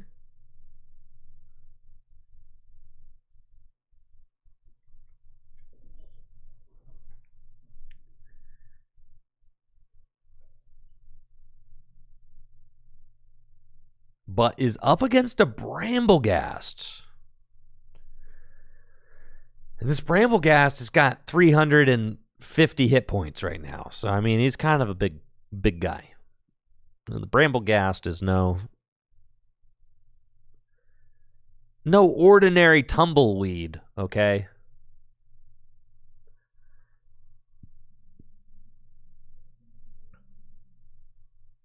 All right, and it sounds like that is time. Time is being called in the round.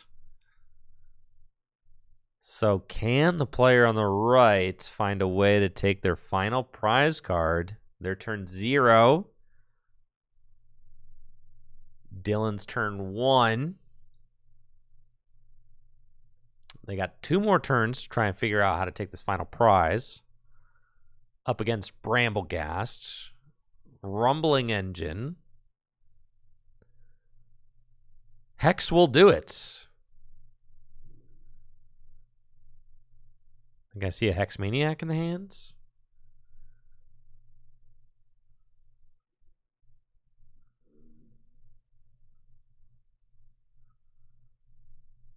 Retreats and pass. Is there a Archaludon in play that I don't see? Oh, right. He already played Skyla, right? Yeah, that's a bridge. I was wondering how the heck. Okay, got it. But the Bramblegast only has 100 HP, so all the metal player has to do is use Hex Maniac and swing with any of their attackers. And they will be able to win the game. So the metal player was turn 0. Dylan is turn 1 of time.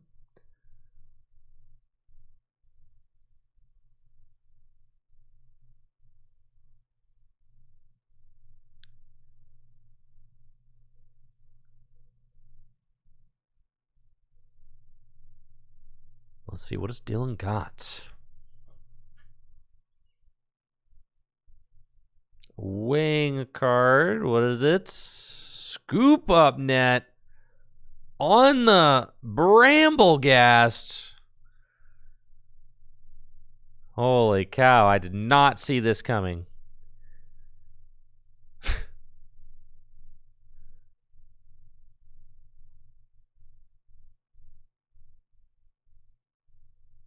And then Beautifly goes up. Why did we scoop the Bramble? Why do we scoop the guy that has all the HP? I have to know. Boss's Orders was found. Okay, I think Dylan is going for the stall. Gonna count his opponent's switch outs.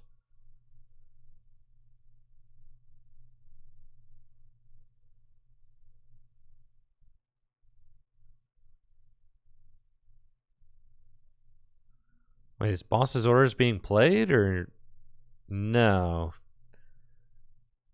So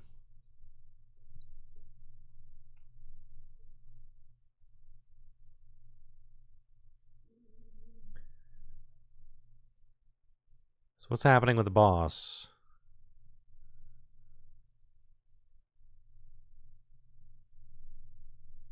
And then a little voltage beats. Okay, sure. Oh, yeah, the boss is in the hand. All right, I was going to say, the boss Boss was definitely a card that is either being played or not being played or something.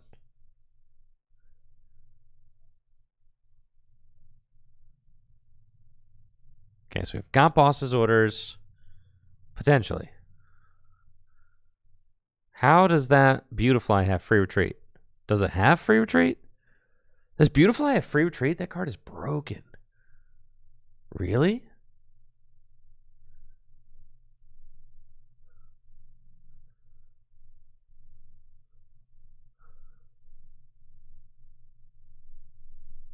Beautifly does not have free retreat. Oh, there's a tool attached. Oh, I could not see the tool. I see it now, though.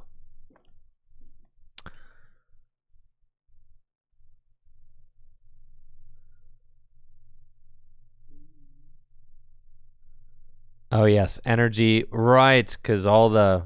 Yeah. Easy money. Metal wins. GG's. Metal taking the dub in round 2.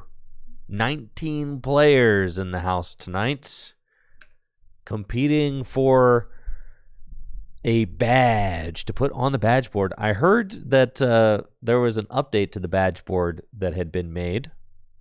Let's see if we can get eyes on that. Let's see. Oh, wow. Some new decorations for the leaderboard. Very nice, guys. Loving the new decorations. They look great. Oh, yeah. Joining their other friends up there. Yup. There's a couple more.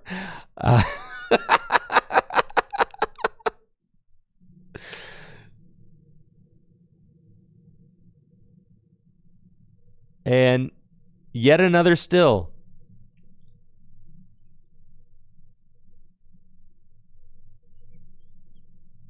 I think that's a fun theme, you know, throughout the year, pinning whatever cards get banned from the format on the leaderboard. That's a fun little pastime.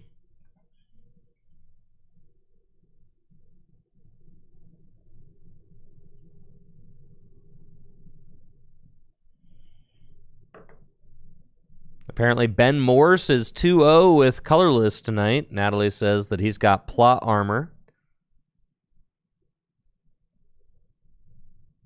Ben Morse still 2-0 with post-ban colorless.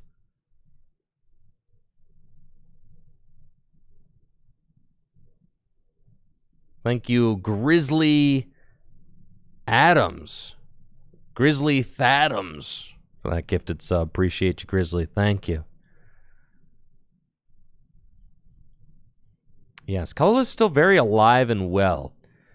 And really, I feel like you can't even really assess the power level of colorless until you strip away the completely unfair double energy advantage that it has.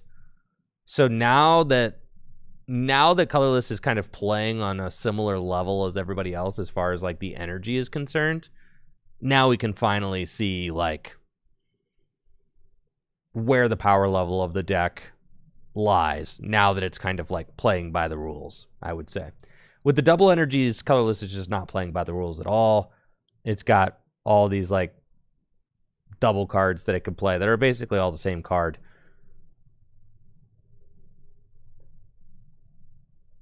Which in a format like Gym Leader Challenge, those cards should be severely limited because of their power level in the format. Like Boss and Lysander and like Sycamore and Research. So now that we have instated that limitation on colorless, now we can kind of see what the deck is made of. Right? What can you do now that you're playing by the rules? And we will see. And I'm excited to see. Gonna get some metal action on the stream. Yo, thank you, Grizzly Thadams. You got it. Keeping you entertained while you pack for Atlanta. Good luck at Atlanta.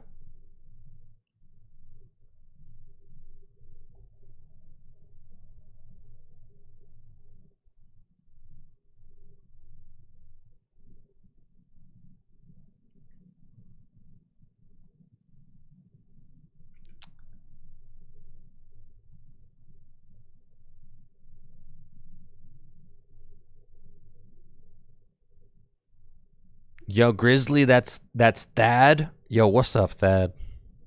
Have fun in Atlanta, Thad. All right, we got John Patterson on the left.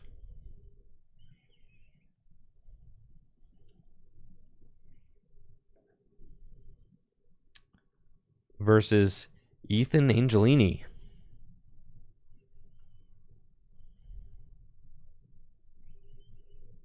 On the right. And we're going to get some metal versus water for round 3. Both these players are 2-0 so far. Okay. Let's head down to the table and see how things are getting started.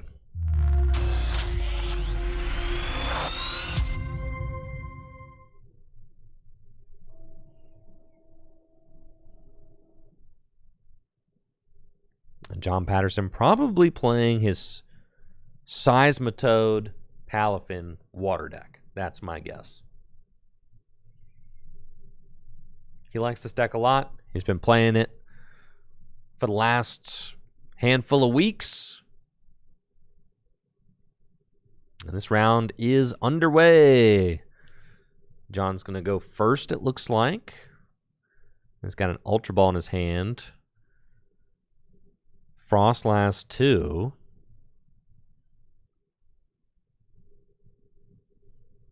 Oh my god, is that Otto in my chat?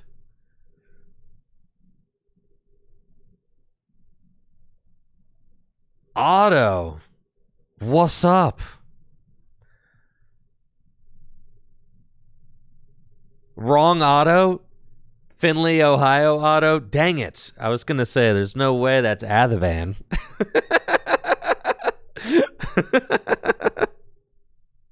I was like, I'm pretty sure that's not Athavan's screen name, but if you insisted, I was going to go with it.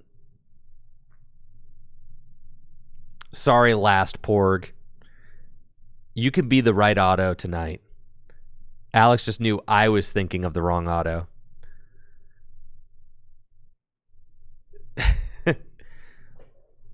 Last Porg, tonight you are the correct Otto. I was mistakenly thinking of the wrong Otto.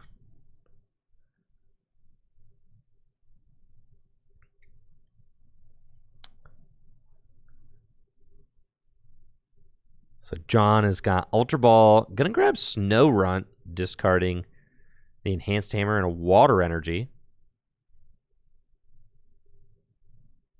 Now Snow Runt evolves into Frostlass. Frostlass, a very cool attacker.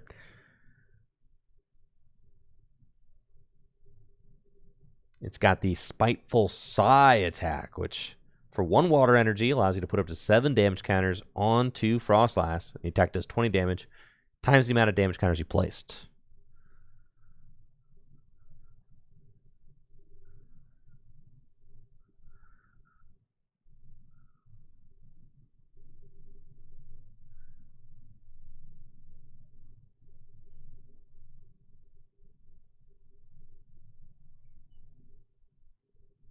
Let's take a look at that Frostlass real quick.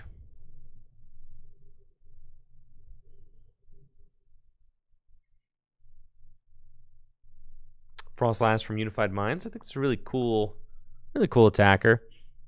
I'm considering replacing my Frostlass with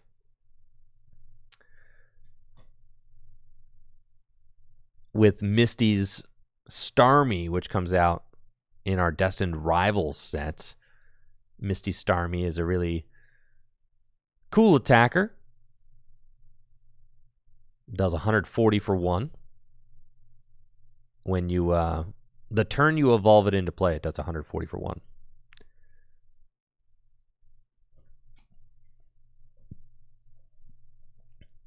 And Ethan's got turn 1 TM Evolution to go get Bronzong and Revavroom into play. And really, that's the dream right there.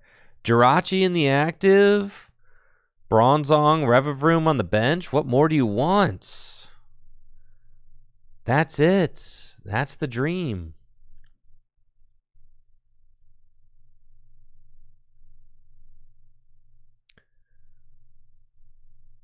John's got Frostlass, Birdkeeper. Switch the Frostlass into the active spot and draw 3. John does need some backup, though. You know, the Frostlass is nice, but it's not exactly going to sweep the game. Spiteful Sigh does damage itself. John's hand is pretty bad otherwise. And the thing is that if you don't have a bench Pokemon to switch into, you can't actually use Birdkeeper. So that could be a problem. We'll see. We'll see if that ends up coming up. Looks like Ethan's going to promote Duraludon. It's got Buddy Buddy Poffin in hand. Caparajah as well. Let's take a look at that jaw. Been a while since I've seen this card on stream. Oh, yeah. This thing owns. This is the Caparajah. With muscular nose. It's got the muscular schnoz. Crazy card right here. 190 hit points, muscular nose, 220 for 3. But if Caparajah has 8 or more damage counters on it, the attack does nothing. Yeah, that's hype. He's got the jaw going, the Bronzong going. Yeah, look at this. I mean, look at the power of this muscular schnoz, though. And then here's Archaludon. I mean, things are cooking. There is a whole sword on the bench. Hold up, folks.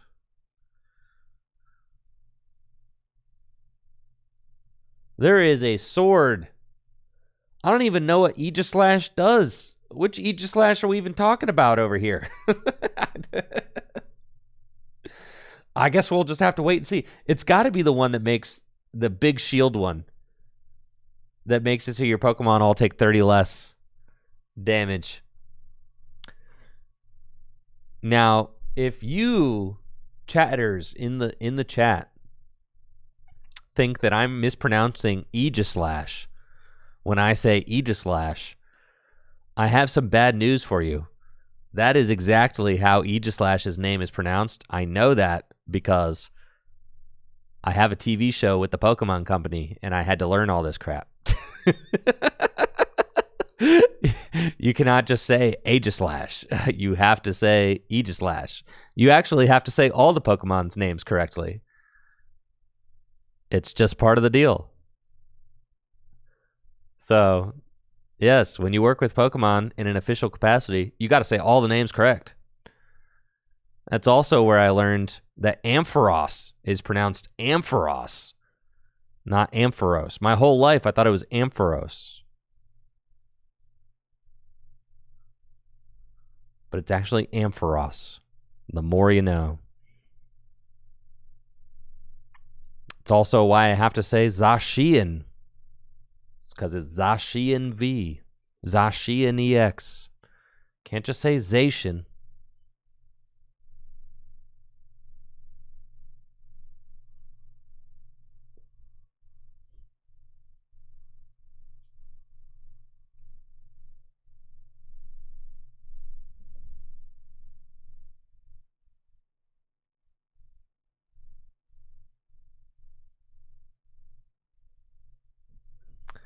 Did someone shout cut and correct me? Yeah. Yes, like literally, yeah. It would be like you would get like kind of pre-coached before we would start a session. You would get like pre-coached on like on Pokemon that you were about to encounter and how to say them. So you get like kind of prepped. But there were definitely times where I messed up a Pokemon's pronunciation and had to like retake, for sure. I definitely did that.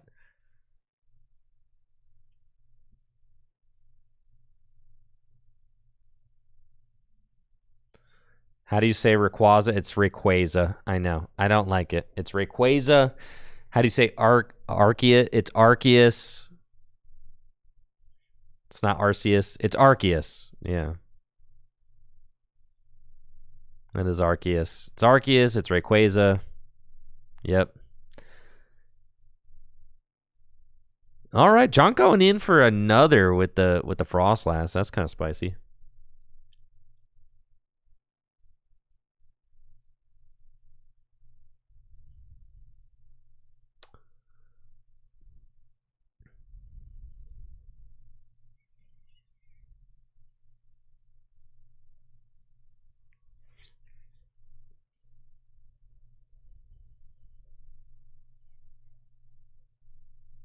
So John has taken a third of the game's prizes with the lowly Frostlass, but does not have a board state to show for it. What's the most frustrating Pokemon name? Thank you for asking. It's absolutely Shadow Rider Calyrex VMAX.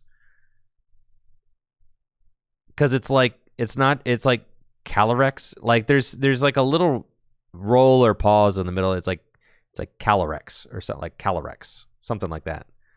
But you can't say Calyrex because that's not correct. And you can't say Calyrex. It's like Calyrex. Like there's a little "l" in there or something. That was definitely the hardest Pokemon name to get correct. And it was not close. Okay, so Ethan takes a prize. John finds Professor's research. And the schnoz is out here.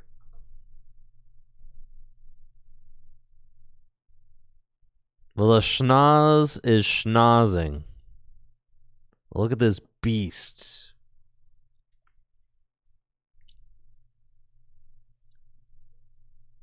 So John has to decide. He's got research, so he's got to bail out.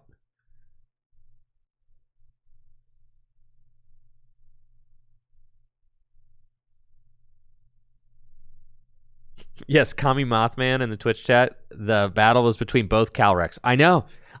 It was it was very frustrating. Yes.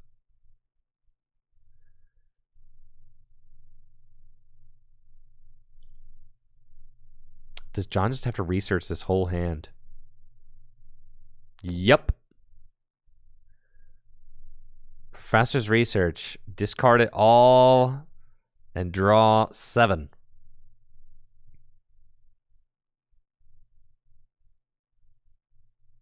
He's got the Basculin, so he can at least gather the crew.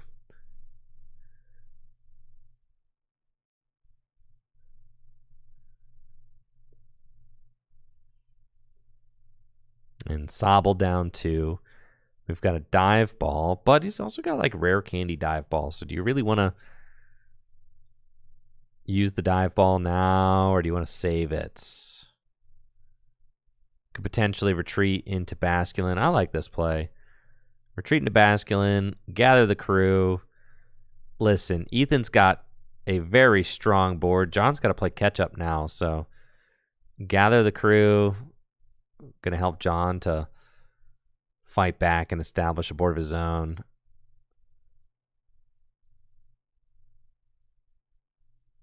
Timpole, maybe Remoraid, maybe Finizen.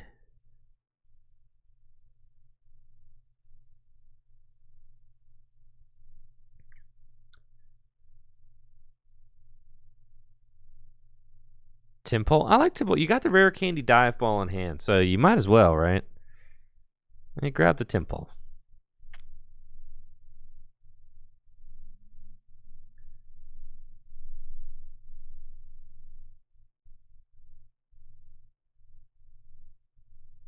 All right, so Metal Link's going to get another energy onto the Archaludon. Archaludon seems to be kind of crazy in these metal decks. I'm not going to lie. Like, one of the biggest weaknesses of the metal Pokemon is that they're all so fat and hard to move. Archaludon kind of solves all that, huh?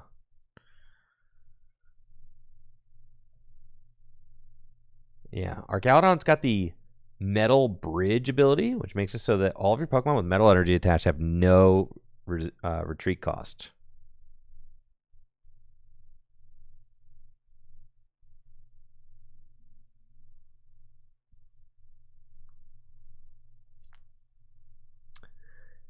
Tag Call.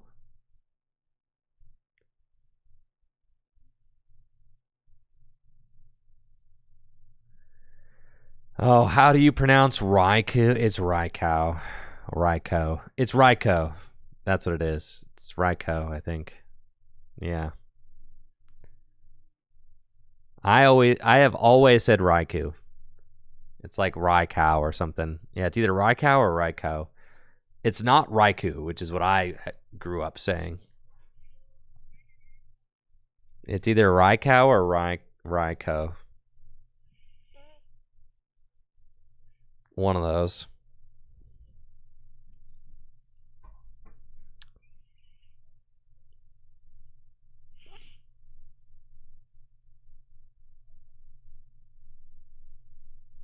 I know. It's crazy how many Pokemon names you've been saying wrong your whole life. All of us, really.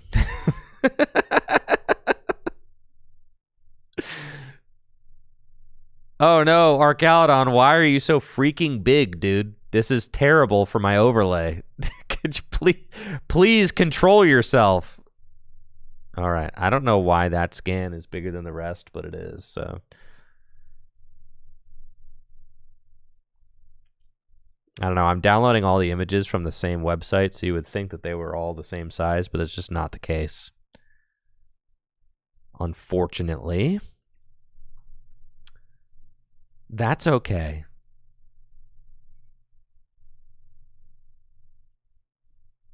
All right, so John's got Intellion.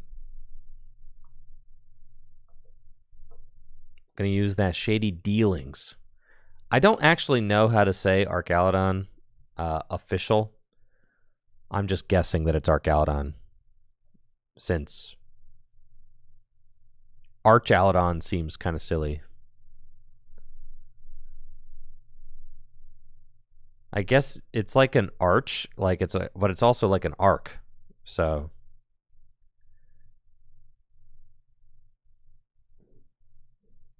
I know he's a bridge, but like Archaludon. I know, but bridges have arcs as well. And also, like, I pronounce that word arc.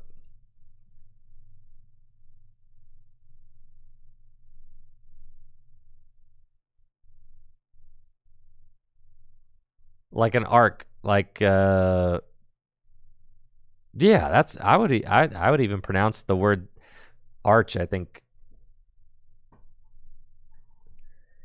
Is it Archaludon? It definitely can't be Archaludon. That's probably what I was pronouncing it at first, though, huh?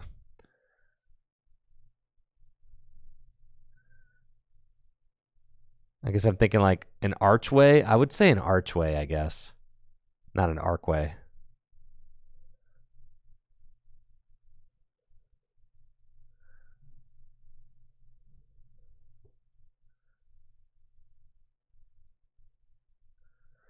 Archaludon? No way is it Archaludon.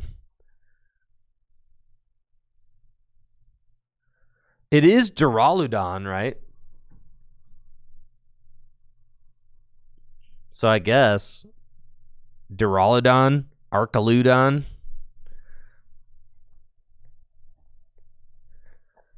I don't know. That's definitely, you know, I haven't done any official work with Pokemon where I've had to learn the name Archaludon, so I'm just calling it how I like it, which is Archaludon. That's how I like to say the name. So I always default to saying Pokemon names the way I like to say them until I get corrected.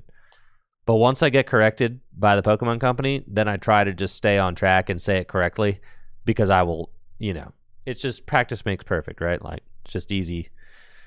Once I learn it, then it's like, okay, we're just going to adopt the new way of saying it, because I don't want to practice bad habits in case I have to, like, do something official, right?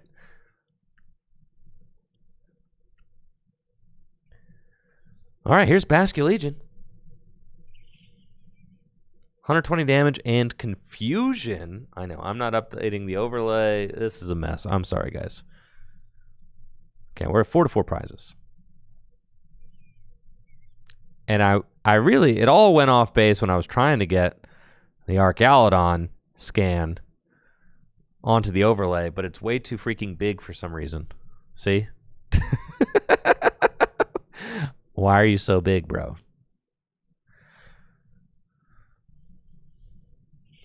You get the idea.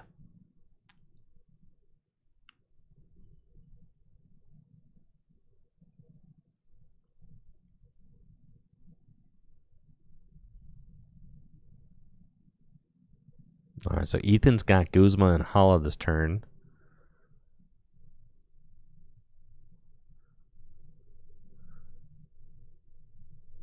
Caparajah on the bench. I'm assuming since the Archaludon is confused, Ethan's going to retreat the Archaludon this turn, probably attack with Caparajah.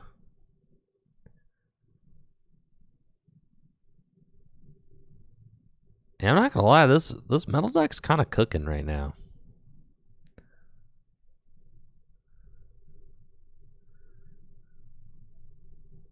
Yeah, the free retreat's crazy. Dude, the shield energy, the luxurious cape. Oh my god, the metal lab wall thing. Oh my god, the full metal lab. This thing's invincible.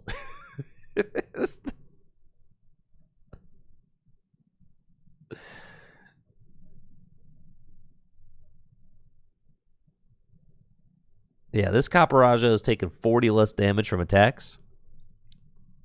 And Ethan says, you know, why not? Let's start using Metal Inks to charge up the Rev of Room. I'm not gonna lie, I've attacked with the Rev of Room before.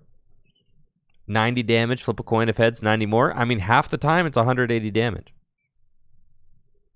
And with the luxurious cape on the Caparajah, this thing is gigantic, folks. Absolutely massive.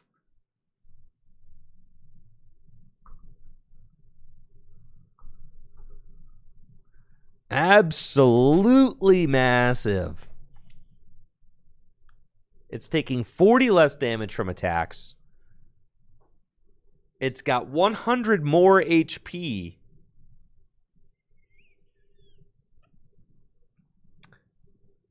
So effectively, it's got 330 hit points.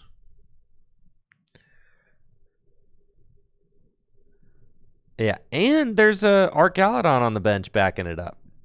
I really like this Caparajah combined with the Archaludon, because one of the biggest issues with this Caparajah previously was that if you hit into it, then you couldn't use Muscular Nose again, so it kind of gets stuck. But with Archaludon, you can retreat it to the bench and kind of just heal it. You could heal it residually with like Crystal Cave or something. I kind of like that. And then it can come back out later once it can use Muscular Nose again.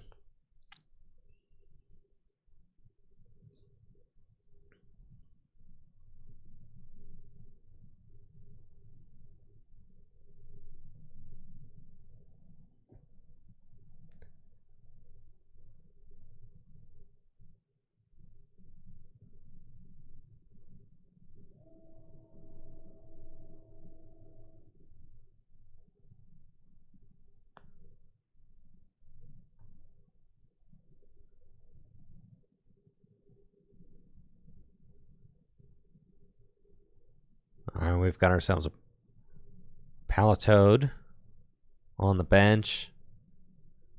Iono. John is still reeling from the pressure being put on by these metal Pokemon, though. Doesn't have any energy in play. Looks like he's going to start suiting up the Inteleon, but the Inteleon cannot attack right now. And none of these cards in John's hand are helping. Oh, the Inteleon can attack. Okay, I see. It's got 2 energy on it. One was hiding. All right, so Inteleon going to get in there. with the Aqua Bullet. Thankfully, the stadium got countered. So it's going to do 110 and 20 damage to a bench Pokemon, right? No? Yeah, you get to do 20. Yeah. All right, and 20 to the bench. And we'll see what Ethan is able to do to move out of this position. Thank you so much, Holler, for that sub in the 43 months. Appreciate the support, Holler. Hope you're doing well. Thank you. Capturing Aroma. I like this. Capturing Aroma. I think I see a Pokemon Communication in Ethan's hand as well. I've been thinking about Pokemon Communication more as an option. It gets you whatever you want. You just have to have you just gotta have another Pokemon in your hand. Yeah, I think Pokécom's kind of sick. Especially in lists that play more than more than 13 or 14 Pokemon, I would say. Like, the closer you are to 15, the better Pokécom is. But if you're closer to 12, then Pokécom's kind of bad. But if you're closer to 15, yeah. So that's kind of what I've been thinking. I've been considering Pokécom, and it's cool to see that card being played because it's kind of when you think about it, kind of like a Master Ball, All right, that's gonna be another attack with Archaludon. Ethan charging forth to 2 prizes remaining.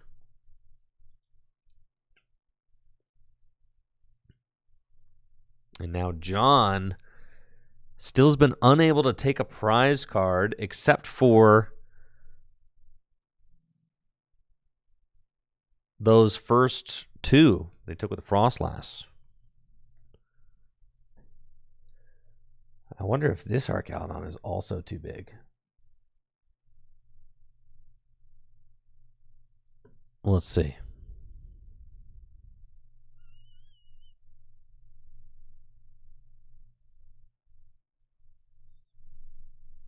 Yep. Dang, all of the Archaludon scans are way too big. Why is that?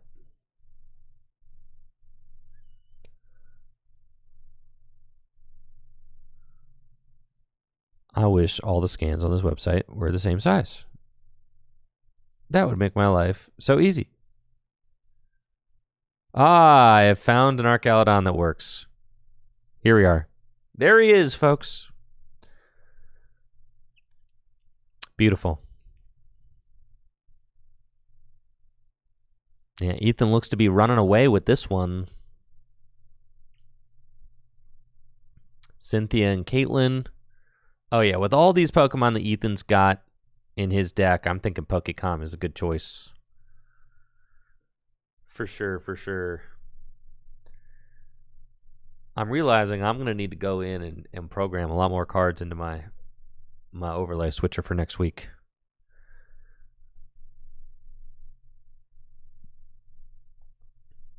I've got Ben Morse coming into the studio next Wednesday, so if you want to see Ben Morse and I get some good games, the Gym Leader Challenge in, we're not going to be doing a conquest or anything. We're just going to be trying out new decks and strategies with the twin and double colorless ban in effect. So, maybe Ben will bring the no twin, no double colorless deck and show us his take on that. And it looks like this is going to be game so long as Ethan can do enough damage to knock out this Palatoad.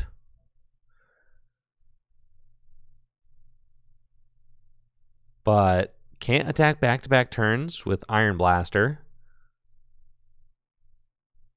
But Switch will do it. And that is GG's. Ethan taking the win in convincing fashion. No Drizzile there for John. So definitely a heartbreaker. Tough to operate without that Drizzile sometimes. Ethan taking the win. Going to advance to 3-0 here at the Full Grip Games Gym Leader Challenge League Nights. Congrats to Ethan. First stream win for Ethan. Congratulations. Yo, and we've got Craig and Peter duking it out over here. Water versus darkness. All right. Love that. All right, folks, I'm going to take this opportunity to take a quick break, but I will leave the game between Peter and Craig up so that y'all can watch that while I'm gone. Thank you so much for being here, watching GLC League Night tonight at Full Grip Games. Make sure to check out fullgripgames.com for all the best Pokemon trading card game singles and sealed product, as well as dragonshield.com for all the best sleeves and accessories. I'll be right back after this short break.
All right, folks, looks like round 4 is getting underway right now. And I think I saw Cole motioning to the stream table. Yes, I did.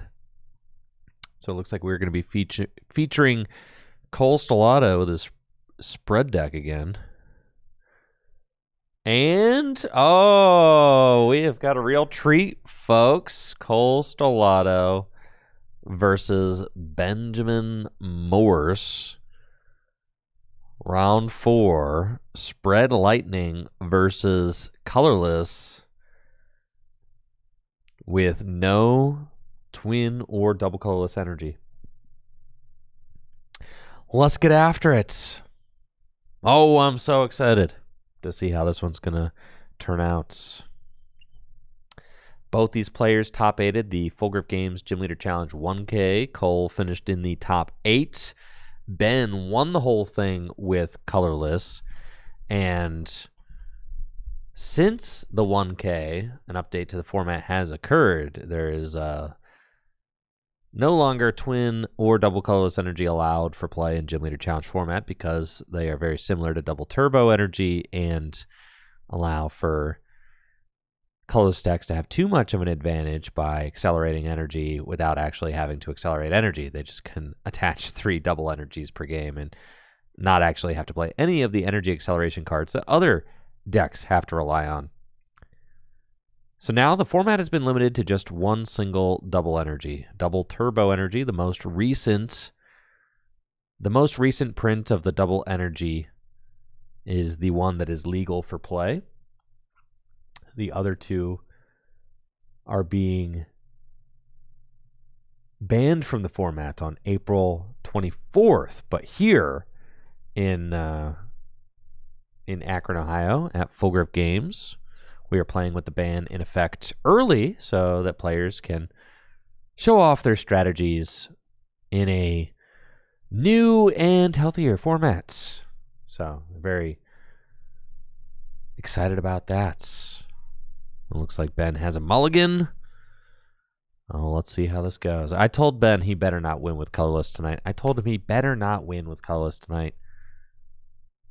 You better not, Ben. Your plot armor is too thick.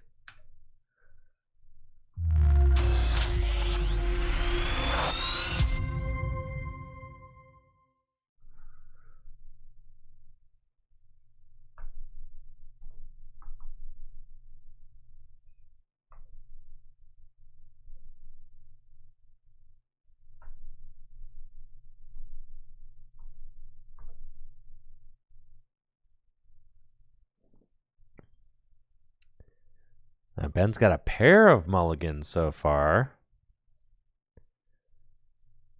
So that is certainly going to help Cole with his opening.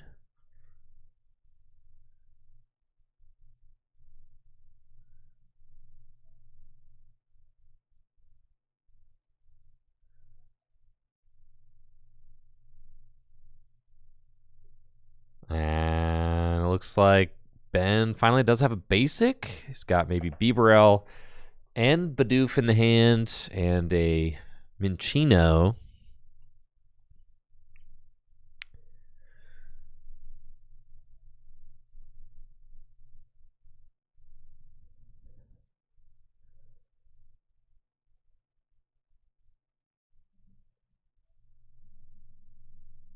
All right, this game is getting underway.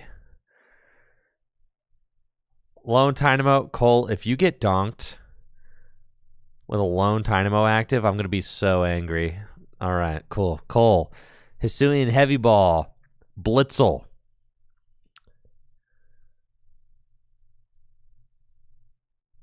So, no donk shenanigans happening. Let's see what else Cole has. Lightning Energy to Blitzel and a pass. And does Ben have a Metal Energy in the deck? I think so. I know he's playing Crispin. But I'm curious as to why Metal gets the... Why Metal is the choice. Because with Crispin, wouldn't you want to play like maybe Fairy for Mina or Fire for Mela?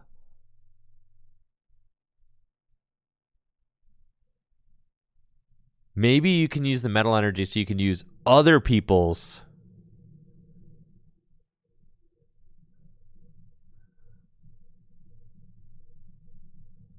So you could use other people's Mount Coronet. It's kind of genius.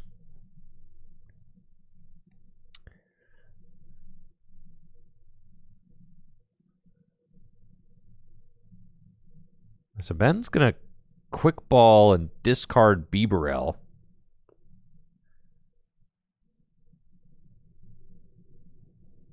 And I imagine he's going for Fan Rotom, but he's already got Bidoof in hand, and he already had Bibarel in hand too, so. Yeah, so he's not going for Fan Rotom, because he's like kind of already, like, right? He's already got all the guys that Fan Rotom gets in his hand.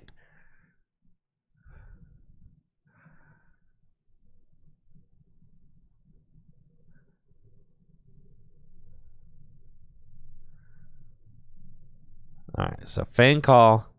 Maybe there's one other. Oh, yes, he plays the Dodrio line in here now, too. So Fan Call can get Doduo and Dodrio and Minccino. Just get the whole gang.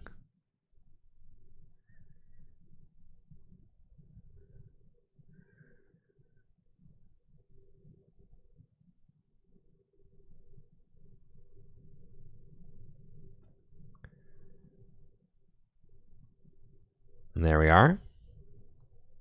Squovitz, Doduo, Cinccino, grabbed off of Fan Call.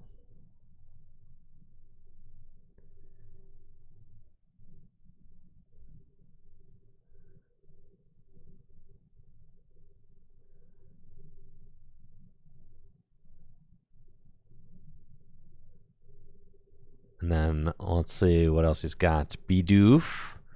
Keep in mind, all of these low hit point Pokemon are just kind of food for Electivire. If Cole can get an Electivire set up, I mean, Cole's hand doesn't look great, so. All right, this Minccino is going to use Call for Family. Search the deck for 2 basic Pokemon to put onto the bench.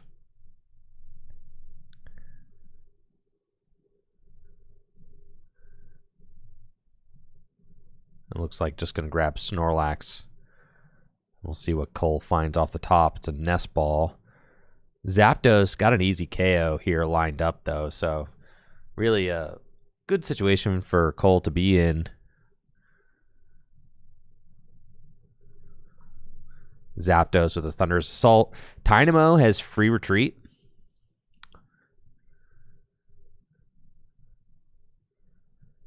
So this is the 30 hit point Dynamo. He is just a weak little guy. And then Evolution Incense, or not Evolution Incense, Evo Soda for the Blitzel. Gonna allow Cole to actually just get off to the races. I did not see that Evo Soda there. He's chilling now. With the Zebstrika online, he can use Sprint to churn through the deck. He's got Zapdos. I mean, really, Cole's got everything that he needs.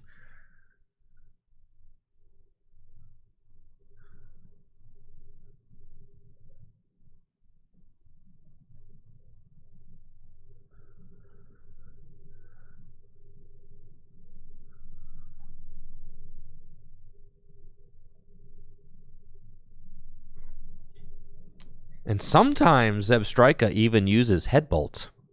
I've seen it.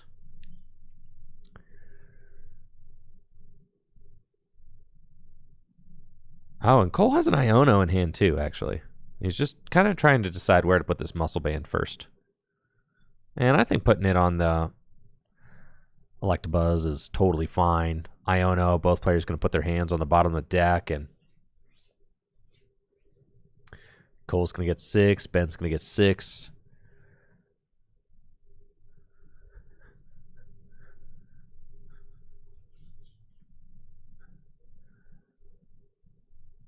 Mareep goes down. Yeah, this is a solid looking board here from Cole.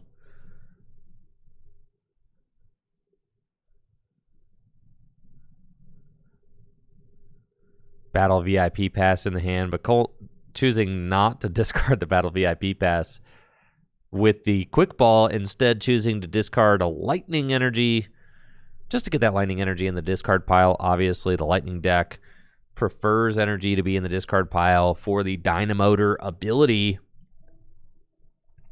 which allows you to charge a lightning energy from your discard pile to one of your bench Pokemon. And we are about to see Zapdos get in the paint. That Thunderous Assault attack.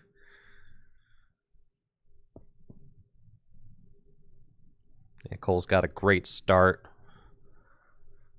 Sprint to discard Flaffy and the Battle VIP pass. Free retreats into Zapdos, and that's going to be a KO. The scary thing for Cole could be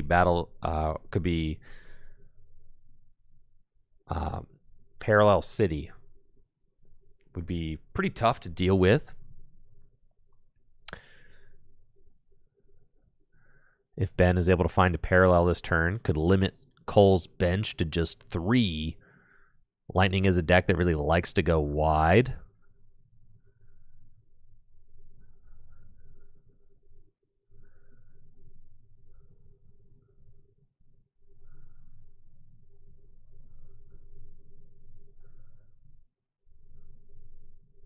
All right, Suing Heavy Ball.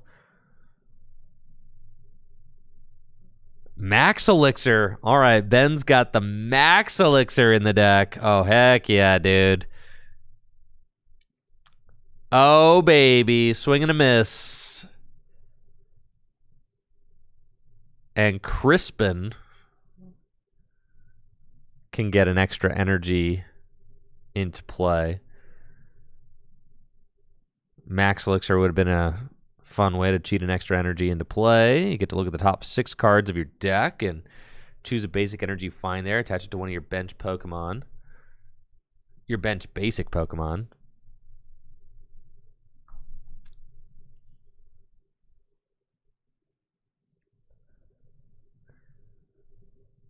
We got Crispin, a fire and a water. And counter energy. And the counter energy will allow for Thumping Snore to go through. So Ben going to take a knockout himself. Crispin counter energy. Love to see that creative solution from Ben to get the Snorlax up and running this turn. Cole, let's see where he goes this turn. He's got Level Ball.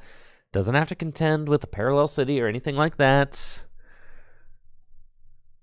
So will be free to get his Dynamotor buddies into play. Like Flaffy and Electric. And here they are.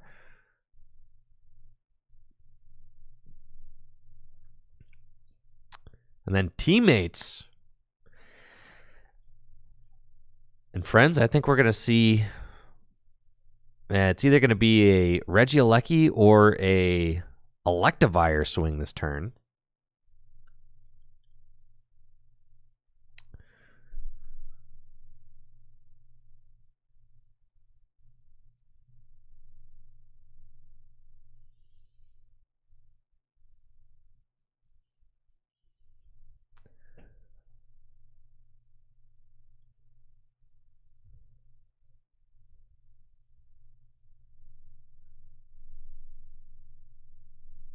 Let's see which direction he decides to go. He's got Stormy Mountains, counter energy. I like this play, going in with the Regieleki. Doesn't feel like it's Electivire time yet. Ooh, especially since Cole's got the Electro Power. So with Electro Power, that's going to boost Terra Spark's damage output to 150.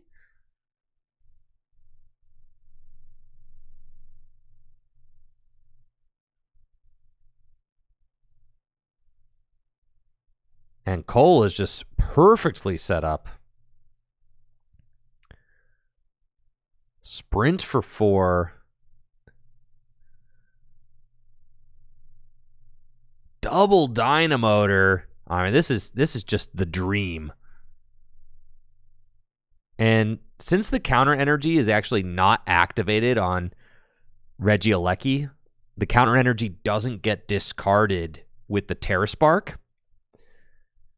So that's a heads-up attachment there by Cole, because he's going to get to preserve that counter energy. It's not going to get discarded with the effect of Terra Spark, since both Cole and Ben are tied on prizes right now. And then I'm thinking that we're going to see this Terra Spark, going to hit the Doduo and the Fan Rotom, set those up for a KO sweep with the Electivire. You can't... No! Choosing to hit the Bidoof, I guess, doesn't want to power up the Dodrio unnecessarily. I get it. No, it was a calculated choice. He doesn't want to power up Dodrio. It makes sense. It does. Because then Dodrio could have evolved and instantly swung for KO because of the 4 damage counters you place, right? Yeah, it makes sense. That's why he's doing it. I'm not saying you can argue about whether or not it's the correct play, but that's why the play was made. Right. It wasn't a misplay, and that like Cole didn't unknowingly try to. Yes, I do think that it was a. I would have personally, I think, put 4 damage counters on the Doduo because I've got the Electivire double Dynamotor on the bench, but you know. Yeah, I mean, Cole's got Electivire, Muscle Band, double Dynamotor on the bench, so I would have felt pretty comfortable putting the 4 damage counters on the Doduo. We'll see. Escape rope. So it looks like Hops Cramorant's going to be getting in there. Cole being at 4 prizes.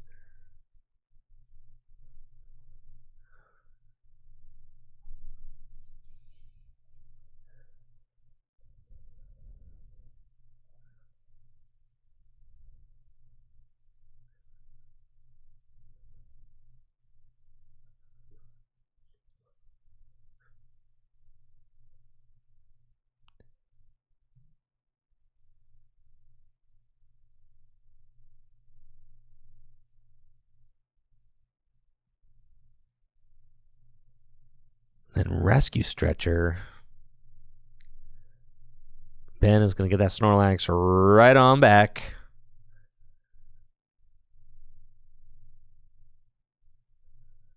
EXP share. Oh, that's creative as well. I love to see it. And Field Blower, bump the Muscle Bands. And Hops Cramorant. Taking knockouts, tying the game up 4-4 prizes. Let's see what Cole can do. Now, Hops Cramorant is weak to lightning. Keep in mind. So, being weak to lightning means that Electivire could go in for 100 damage to it. It's pretty huge.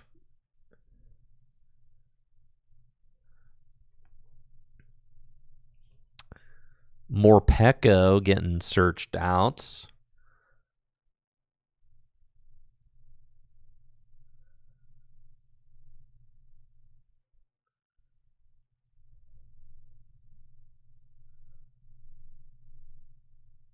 And then I suspect we'll see a sprint.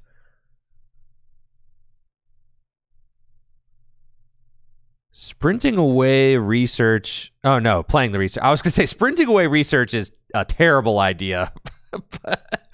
So I like that is not what happened. Actually, just played the research, discard your hand, draw 7. Yeah, and then if you whiff here, then you can sprint this hand. And I like that much more. I mean, Cole's got the guaranteed attack with an energy that he hit. He's got a guaranteed attack with double Dynamotor, Regieleki. So I like this play. Yeah, just double Dynamotor to the Regieleki, retreat the Zebstrika manually. He might not actually want to sprint this hand if it has like useful resources in it. The EXP share hit, that's big too with the field blower. And here comes Regieleki screaming in for another Terra Spark. Fan Rotom gone, 40 damage to the Snorlax, and that is a double prize take for Cole. Just 2 prizes remaining. Can Ben find a way out of this? This is looking rough. The lightning deck just really firing off right now. A Trainer's Mail pretty much has to be a Raihan into double turbo angle, I'm thinking, is the card that feels like would save Ben. Now, Ben unable to get any of his evolutions into play. Keep in mind, Ben did quick ball away Bibarel like turn 1. So has been unable to get Bibarel online, which has really stunted his board development the entire game. Also worth noting, Ben told me that he cut Winona. Greedy Ben. Greedy.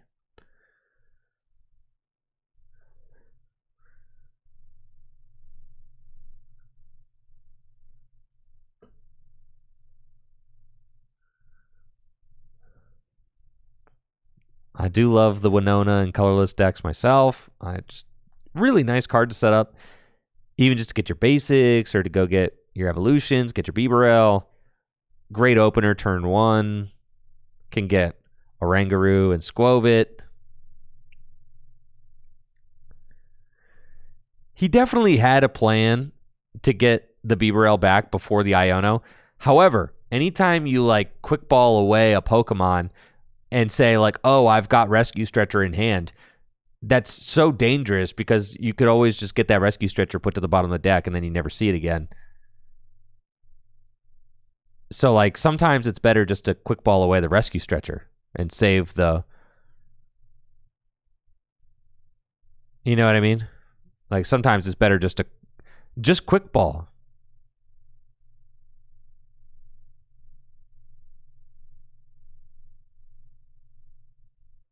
Yeah, I think Winona is crazy. Like, honestly, I think that card is so good in colorless.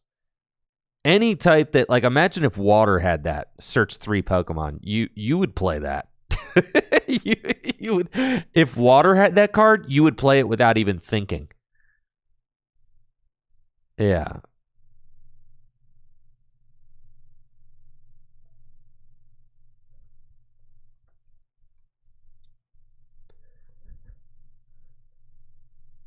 All right, Ben unable to string an attack together this turn.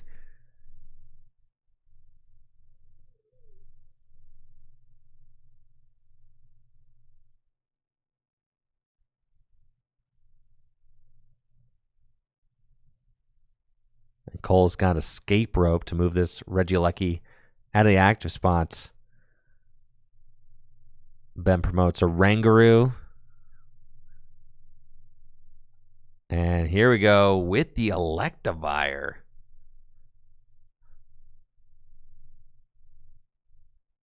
Something tells me we're going to see a high voltage current.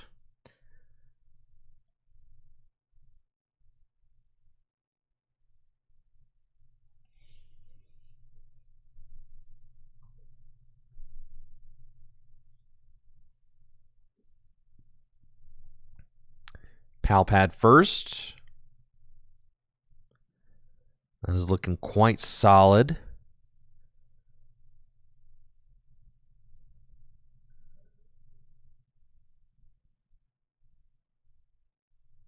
And I am definitely loving the look of this Lightning list. It is flowing really smooth. This is the list that Alex Carpenter and Hunter have been working on. Cole just played their list for the 1K and then took it all the way to a top 8 finish. So, wait, why is that? Did he play Hex or something? Might have played Hex.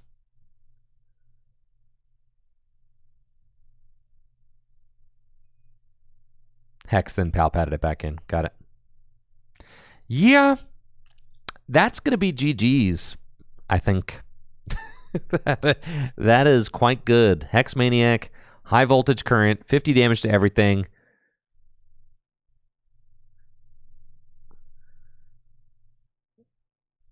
There's no shame in scooping here, Ben. There's no shame. It's okay.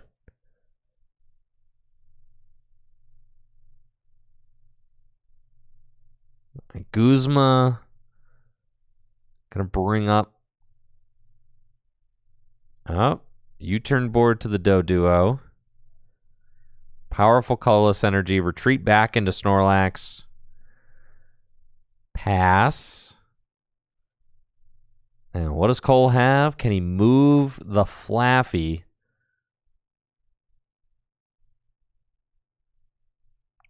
All Cole has to do is announce high voltage current one more time. He's got the dub. Yeah, it doesn't just lightning with the sheesh, the enhanced hammer's still in the list. Oh, brother. Yeah, that's a tough one.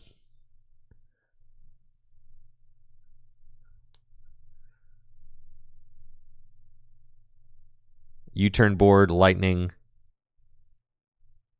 Am I missing something in that game? This is definitely game now. Why are we still doing this? GG's, GG's, GG's, GG's. All right, well played. Cole gonna advance to 4-0 here at the Full Grip Games GLC League Night. Ben dropping to 3-1 with his colorless deck. It's not able to get things rolling there, but Cole was in top form in that game. The Lightning Spread deck was able to overwhelm the colorless deck in that match. Still got Peter here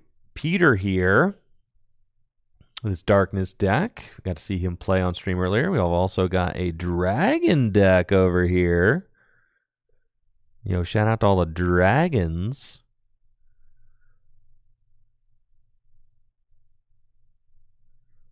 Let's go.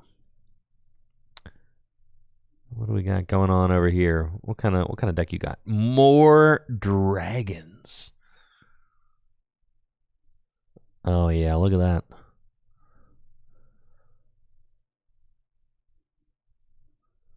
All right, we can see how this game ends up. Sure.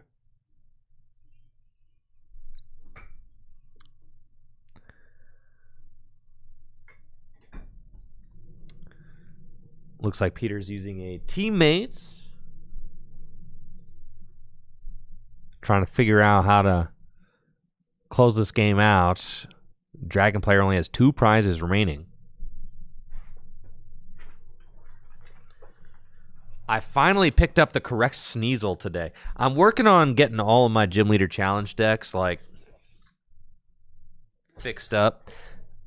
That's the thing about GLC decks is that like you build so many of them, and then you make changes to some, and sometimes you take cards out of one deck and put them in another deck, and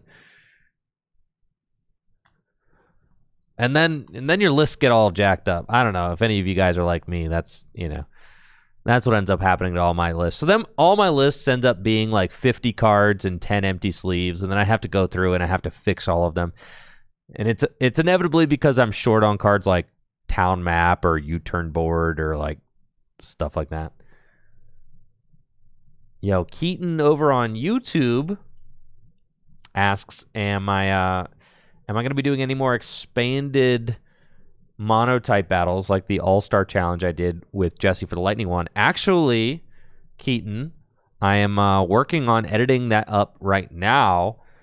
I've got 2 more that I'm planning on releasing on the YouTube channel that I have filmed already. And then the next expanded All-Star Challenge that I have planned with Jesse is the colorless one. We don't have a date planned for that one yet, but yeah, I'm still planning on doing that series. I'm just not rushing through it because, you know, that series can kind of finish whenever it needs to. So I kind of just work on that when I have some free time.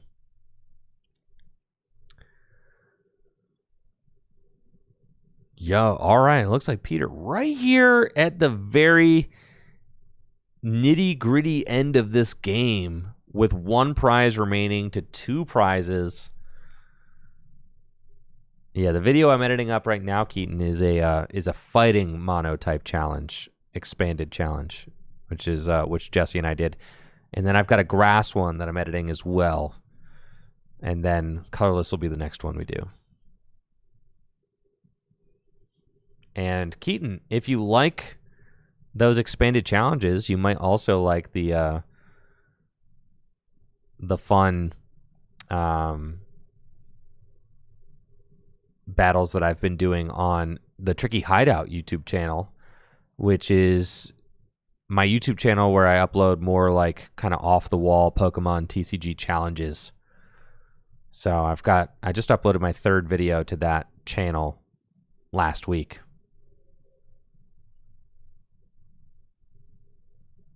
Oh yes, Keaton, if you want to watch the stream VODs, those are up on the Tricky Gym live YouTube channel, which you are on right now, actually. Yes. So yes, the Tricky Gym. If you go back and look through the VODs, you will see there's one about like a fighting all-star challenge. There's one about a grass all-star challenge.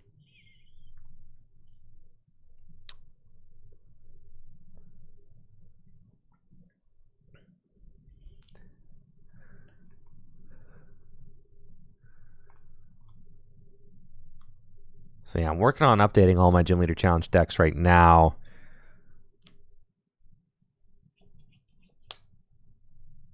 It's just fun. It really is. I finally have gotten to the point where now I have more than I think I have more than a dozen decks. Like Natalie and I have more than a dozen decks between the two of us. So now like we're gonna need to find more space to store them because previously we had them in a magic carpet, a Dragon Shield magic carpet, which is like basically a 2-row. But now we need to find a box that has a little bit more storage. All right, Galarian Moltres is down, but cannot attack because it doesn't have any energy on it. So I think Peter is just going to fizzle out and not be able to close this game out.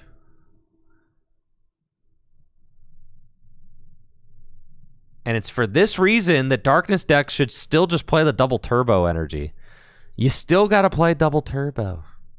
I know you don't want to, but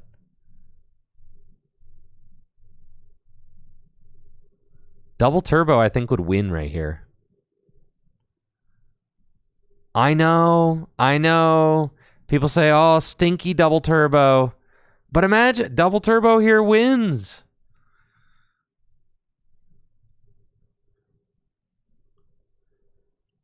You know, especially when the Dark deck has got both Dark Claw and Muscle Band.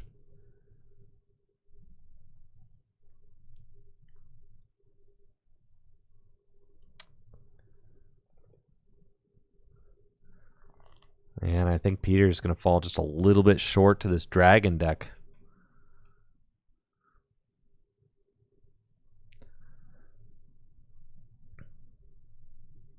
I'm trying to figure out what my favorite Gym Leader Challenge deck is right now. I don't know. I feel the tide's changing. For a little while, my favorite GLC deck was Psychic. For a little while, my favorite GLC deck was Lightning. For a little while, my favorite GLC deck was Darkness. Now I feel like with the new bans, I'm ripe for a new favorite GLC deck.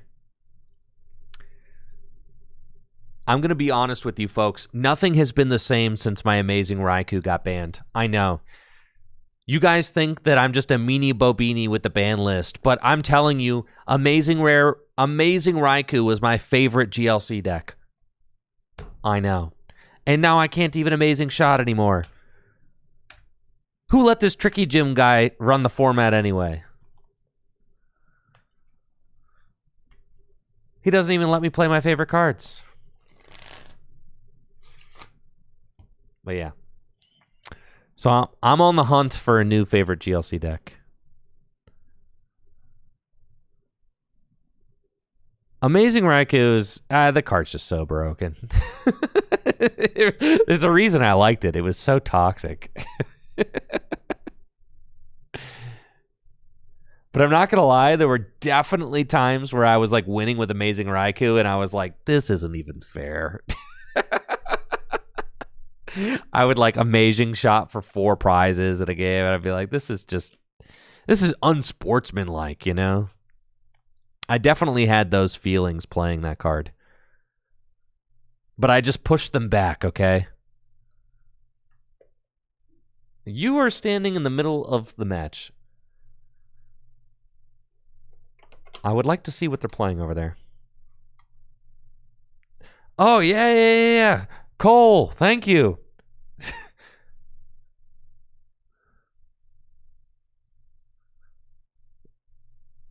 You the man, Cole. You the man. All right, here we got Metal versus Dragon. It looks like the Metal deck is going to take this one. Angel kind of getting in there with Metal tonight. Is it going to be Angel versus Cole? Is that going to be the finals? Spread Lightning versus Tanky Metal? Dare I say? Yo, YRG. Okay, here's the deal. Blacephalon went from being played in like every Psychic deck to not being played in any Psychic decks, but I think Blacephalon is making a comeback. I think Blacephalon is going to get to the point where it's good again. I think I've been testing out Blacephalon in Psychic again because now you have Dusknoir. So here's the deal. Like, you can actually use Dusknoir and Blacephalon in the same turn to just absolutely destroy your opponent's board. And with Dusknoir, you can actually push your opponent onto the 3-prize turn so that then you can force the Blacephalon play. So I think Blacephalon's kind of nuts.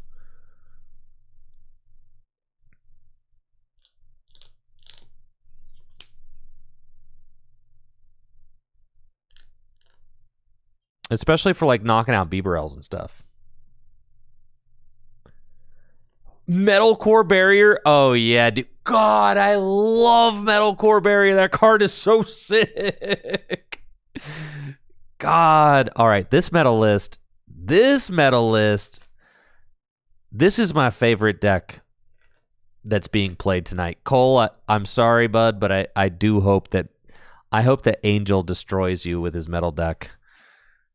Yeah, this deck looks absolutely incredible. Yeah, this list is insanity. He's got the Aegislash in play. The Aegislash is up.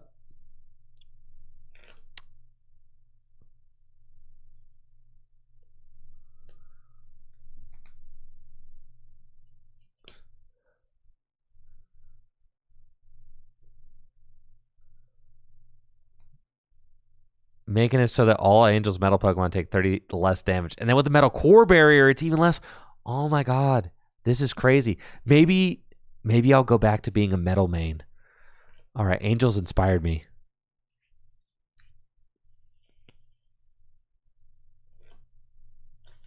I'm going to go home and tinker with my metal deck this weekend.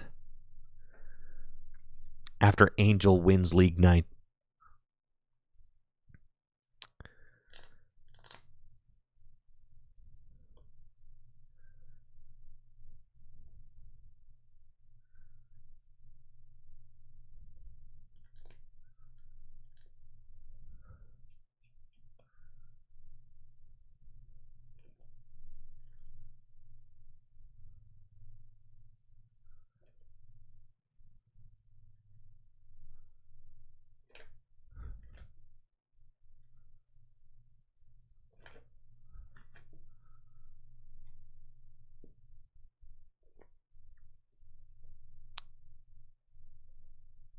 All right, 2 prizes left of 4.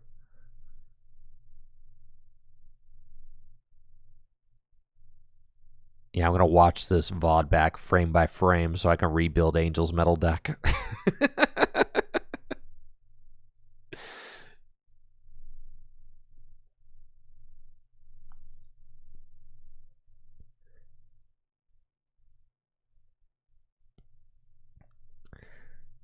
This is Garchomp in the active with Double Dragon on it. There's a lot of damage on Angel's board. Oh, but yeah, there's the Metal Core Barriers. Oh my god, the Metal Core Barrier saved the Caparaja from getting knocked out. That's so insane. Oh my god. The Metal Core Barrier on the Caparaja with the Aegislash. Oh my god. Metal Core Barrier decreases damage by like 60, I think. And then with Aegislash, that's minus 90.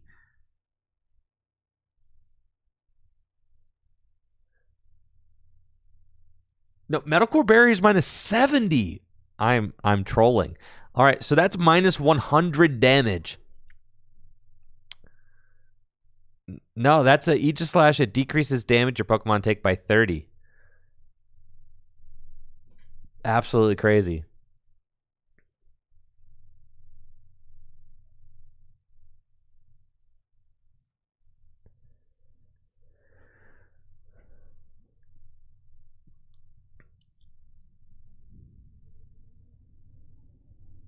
Arcalodon gonna send Angel to just one prize remaining.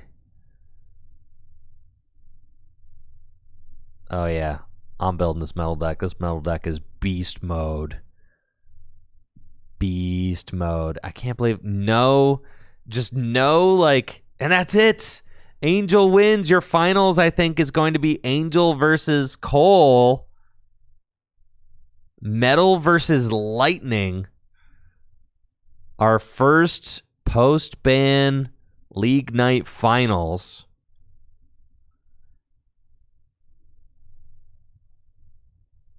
Going to be between Tanky Metal and Spread Lightning. It looks like that's the case anyway. I'm assuming the Angel's 4-0. I mean, yeah, it looks like he's playing at table 2. Yeah. So they're both 4-0.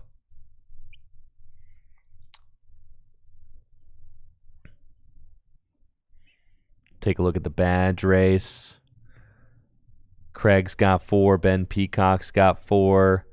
JD's got 5.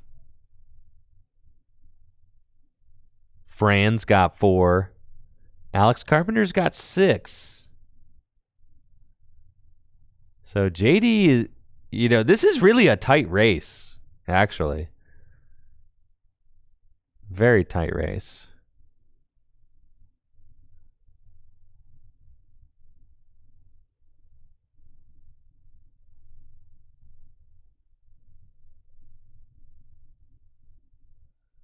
Where's the rest of Morse's badges? Oh, Ben only has 1 badge so far this year. But that's okay.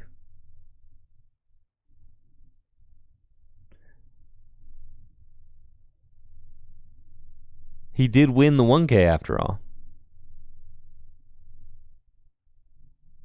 Like we never left.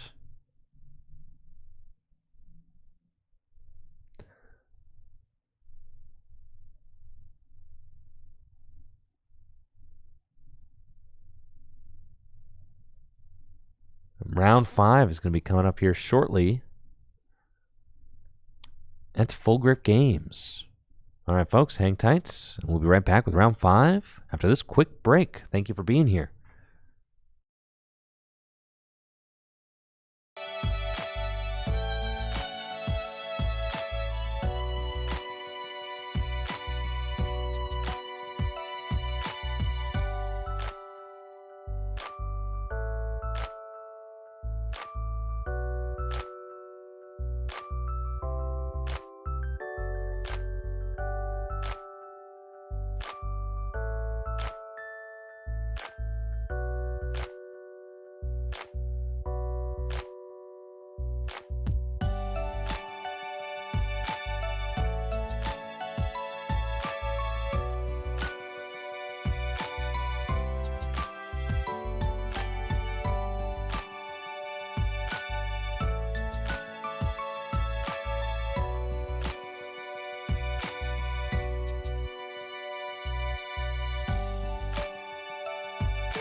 So you wanna be hardcore with your hat to the back, talking about the gaps in your raps, but I can't feel that hardcore appeal that you're screaming. Maybe I'm dreaming. This ain't Christopher Williams, still some MC got to feel one. Perhaps I got to peel some to let niggas know that if you fuck with big and heavy.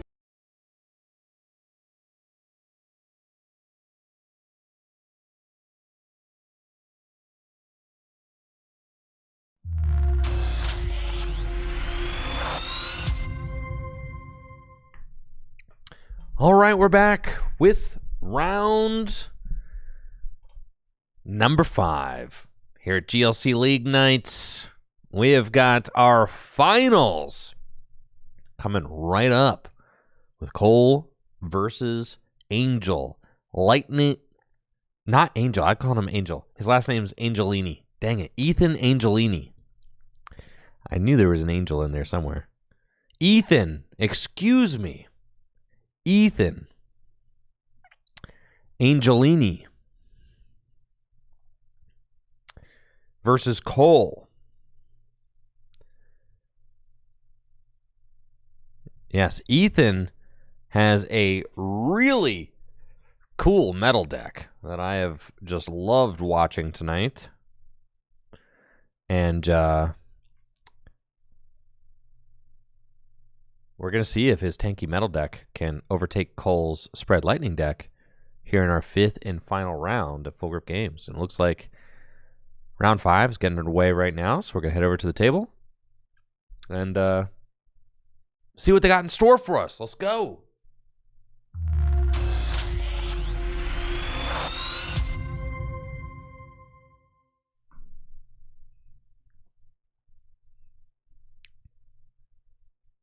Yo, all right. The prize packs. This is fun. We should do this every time. Ooh, the Iron Boulder. Very cool.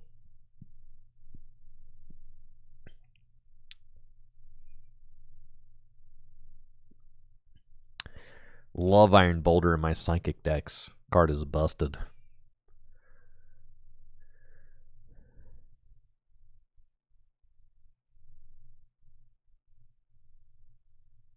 Who am I kidding? I'm probably just going to continue thinking the Psychic's my favorite GLC deck. I know I said I was looking for a new favorite. I'll probably am just going to revert back to Psychic. All right, let's get some hype in the chat. Round number 5. We've got Ethan Angelini on the left versus Cole Stellato on the right.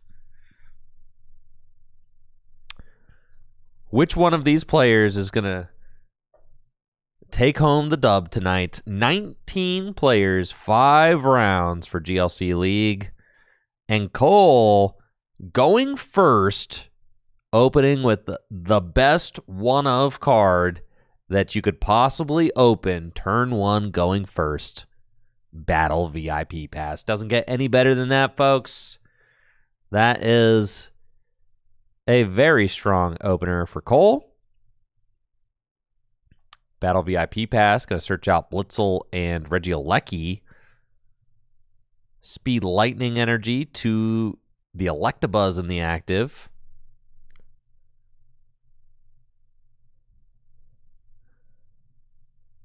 Town Map. We've got Sonia. We've got Hex. It looks like Q-Font is prized. And then there's Guzma and Hala in the hand.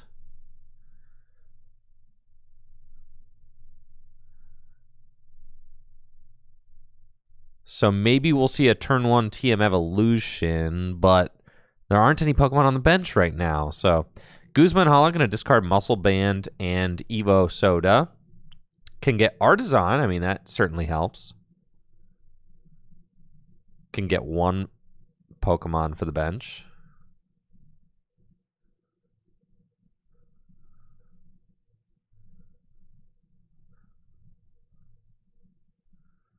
Shield, Artisan, and TM Evolution. Probably see Shield Energy going to the active Dialga. TM Evolution. Artisan. Go get maybe the Revavroom.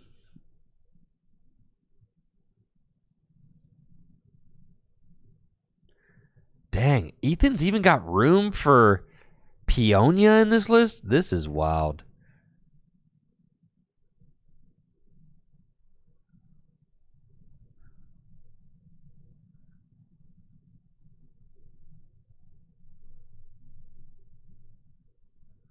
All right, Shield Energy, TM Evo, and we're going to go get turn 1 Revavroom online.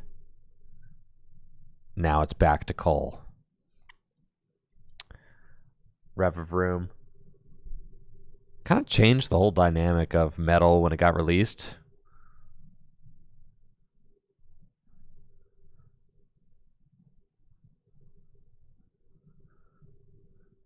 Revavroom allows you to discard a Metal Energy from your hand. Fill your hand to 6. So, very good for those Metal decks. Just gives it added consistency. It gets Metal Energy to the discard pile, so you can use Bronzong's Metal Link's ability. With the Rumbling Engine.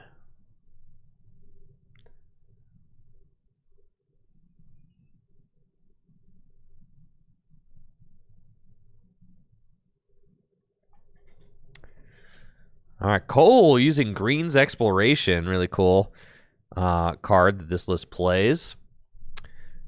Which you can only use if you have no abilities in play. I don't think that things could be going any better for Cole here in round number 5. Turn 1, Battle VIP Pass going first. Into turn 2, Green's Exploration. Search your deck for 2 trainer cards. Put them into your hand. You can only use it if you have no abilities in play. So it's ideal on the first couple turns before you evolve up Pokemon like Zebstrika. So now we see that Zebstrika hit the board. And Zebstrika will be able to use Sprint. Discard the hand, draw 7. And we see both these Gym Leader Challenge decks going for their consistency engines first. Cole's Lightning deck doing the whole Sprint engine, and Ethan's Metal deck using Rumbling Engine. Thank you, Knife Laugh Love, for the Prime sub and the 36 months on Twitch. Appreciate it. Thank you.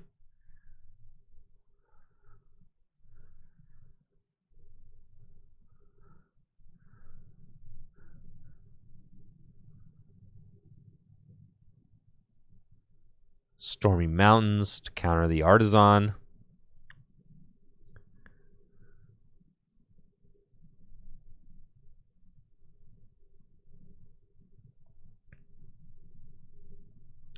Electivire. Just going to poke with Explosive Bolts. I love this card in Ethan's list. Pokemon Communication. I really think the Pokemon Communication is a card that could see more play in Gym Leader Challenge. Basically a Master Ball. You have to trade a Pokemon in your hand for another Pokemon out of your deck. So we're going to see Ethan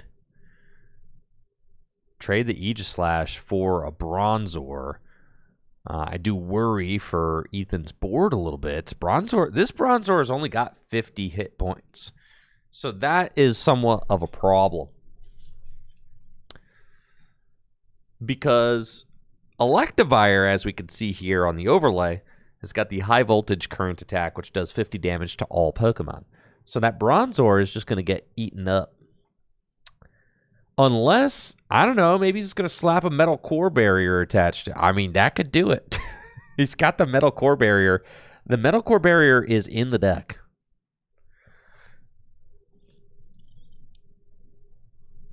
Oh, there we go. Metal Goggles. That'll do it. Sure. And then Rumbling Engine. Fill the hand to 6.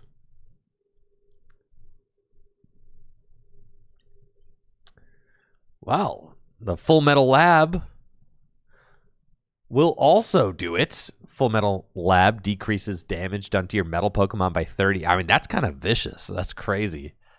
Yeah. So the tankiness is in place.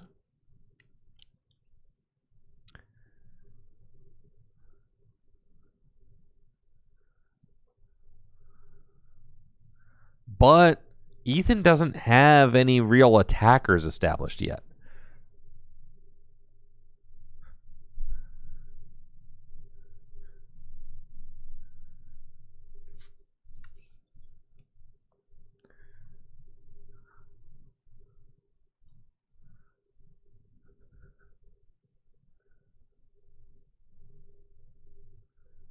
Metal Frying Pan to Jirachi.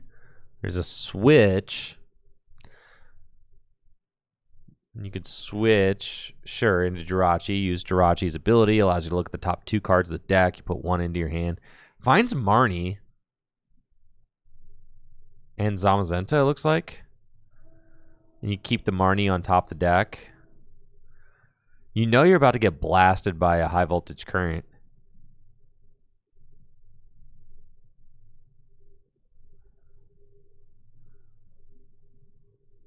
Now Cole just needs to find a counter stadium though, or else this high voltage current is going to be more like a low voltage current. Am I right? All right, so Cole is going to Guzma.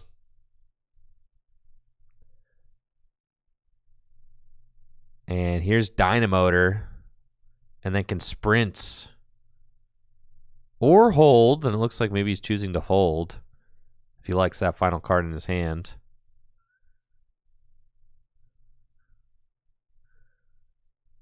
Why would you do that, though, into the Full Metal Lab?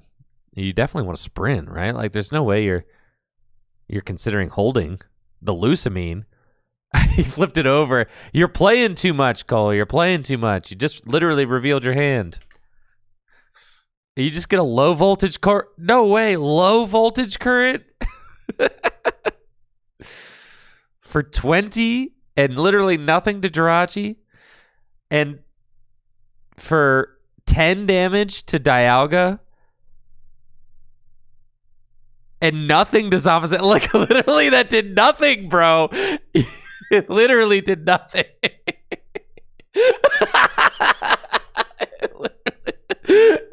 It didn't do anything. Oh, that's hilarious. Yeah. Well, he didn't want to sprint the Lucamine, right? Because the Lucamine is in his hand right now, and he's going to use Lucamine to get his stadiums back. But now that Lucamine's getting Marnie to the bottom of his deck. All right, so Ethan's going to get 5. Cole's going to get 4.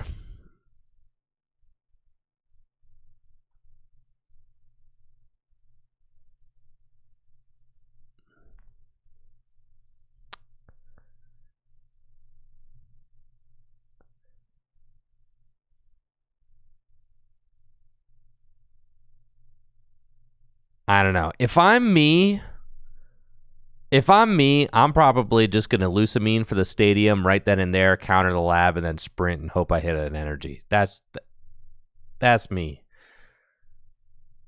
You just trust your deck. And look, he got Marnied into 2 energy. He would have hit the energy. You know what I'm saying? That's what I would have done. Now, I think Cole went with a play that was like a little too conservative. Way too conservative. You could just Lucamine for the stadium back right then and there. Instead of doing the Guzma play, just Lucamine for the stadium, sprint.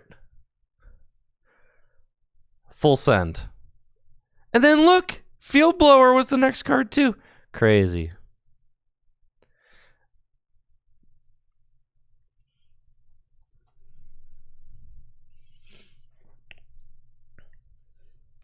All right, now we're going to see a sprint. Again, Ethan's got the Zamazenta is fully loaded now, though. Cole can play Volkner, go get an item and a basic lightning energy out of the deck. Might not even be any basic lightning energy left. So just going to grab Versus Seeker. Cole just put the Volkner in his deck. Yeah, I can't do that, dude. That's not how that works. To the discard pile it goes.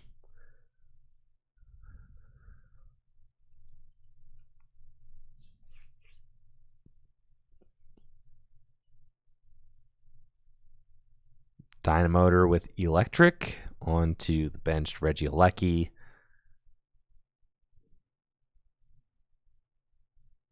And then High Voltage Current with the counter stadium. Yeah, this is going to be an actual High Voltage Current. Yeah, even with the Silent Lab to turn off Zamazenta, so that's pretty huge. Yeah, that is literally 50 to everything. Yeah, and that's what you want out of Electivire. Ethan was able to adequately defend the last High Voltage Current, but this one,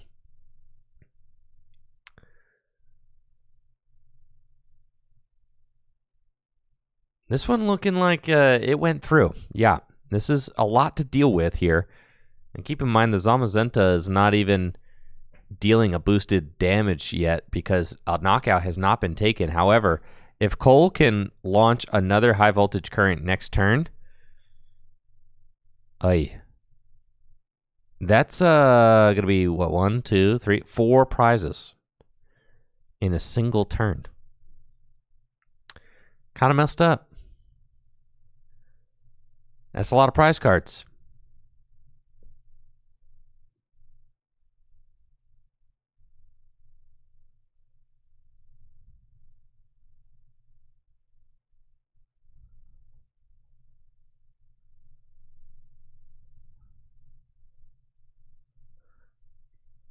Now, what move does Ethan have?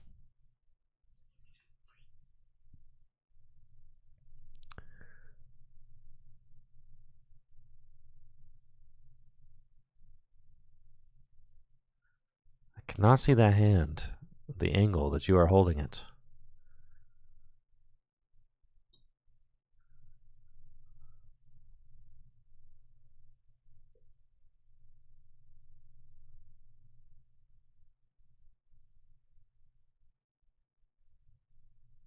We've got a pair of leg bouncers over here. They're bouncing in tune. All right. What do we got? Where are we going? What are we doing?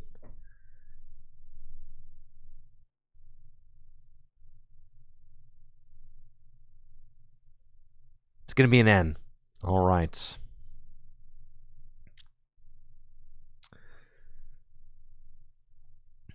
Still a 6-6 prize game.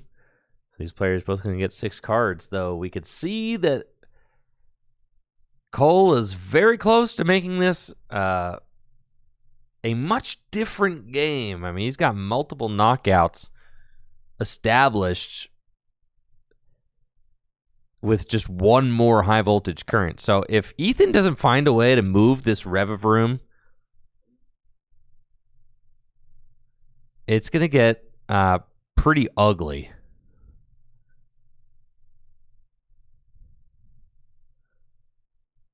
Like, extraordinarily ugly. And then if you put that Hone Edge down, that thing can just get devoured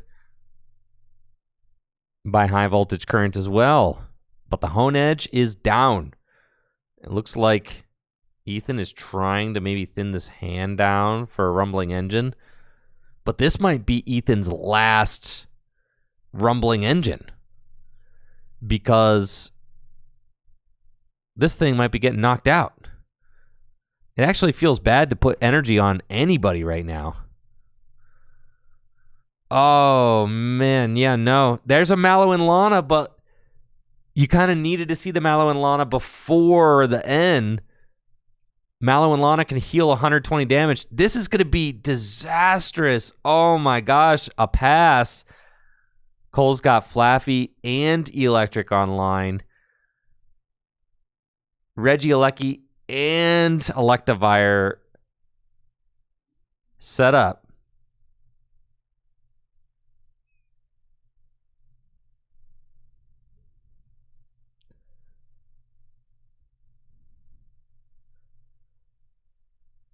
Oh my gosh, is this a 5 prize turn, dude?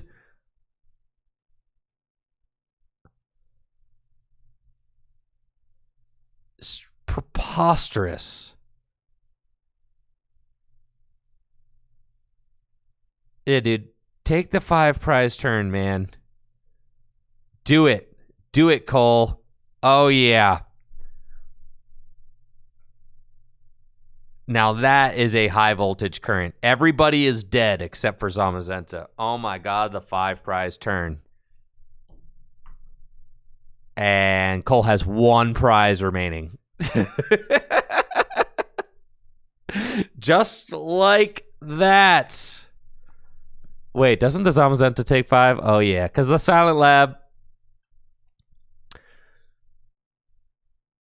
Yeah, just like that. That's a scoop.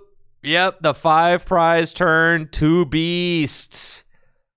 There you go. Cole Stellato gonna be your league champ tonight on Thursday, April 10th, year 2025. Cole takes the dub with his lightning spread deck, the same lightning spread deck that he used to top 8 the Full Grip Games Gym Leader Challenge Journey Together $1,000 cash tournament a couple of weeks ago. Congratulations to Cole on the win. Cole just earned his 2nd badge here at Full Grip. I believe he's got a colorless badge already, so he will be adding a lightning badge to his league card tonight. Congrats, Cole, on the 2nd badge earned. Congratulations, and good luck to the rest of our players that are still playing here tonight. That's going to do it for us. Thank you guys so much for watching the stream tonight, for hanging out. Huge thank you to all the subs, and for the viewership, and for the good conversation. I appreciate it. I hope you all have a wonderful night and a great weekend as well. If you like Gym Leader Challenge content, make sure to tune in next week. I've got Ben Morse going to be joining me in the studio next Wednesday at about 11 a.m. Eastern. We're going to be playing new post-ban Gym Leader Challenge decks, showing off some new strategies. Not going to be doing a conquest, just showing off new strategies, trying out new builds and things like that. So make sure to join us for stream next Wednesday. And I've got some new YouTube videos that are going to be coming out in the next couple of days as well. I'm finishing up the Fighting All-Star Challenge between Jesse Parker and I. Hoping to have that finished by tomorrow, if not early next week. I'll see you guys next week.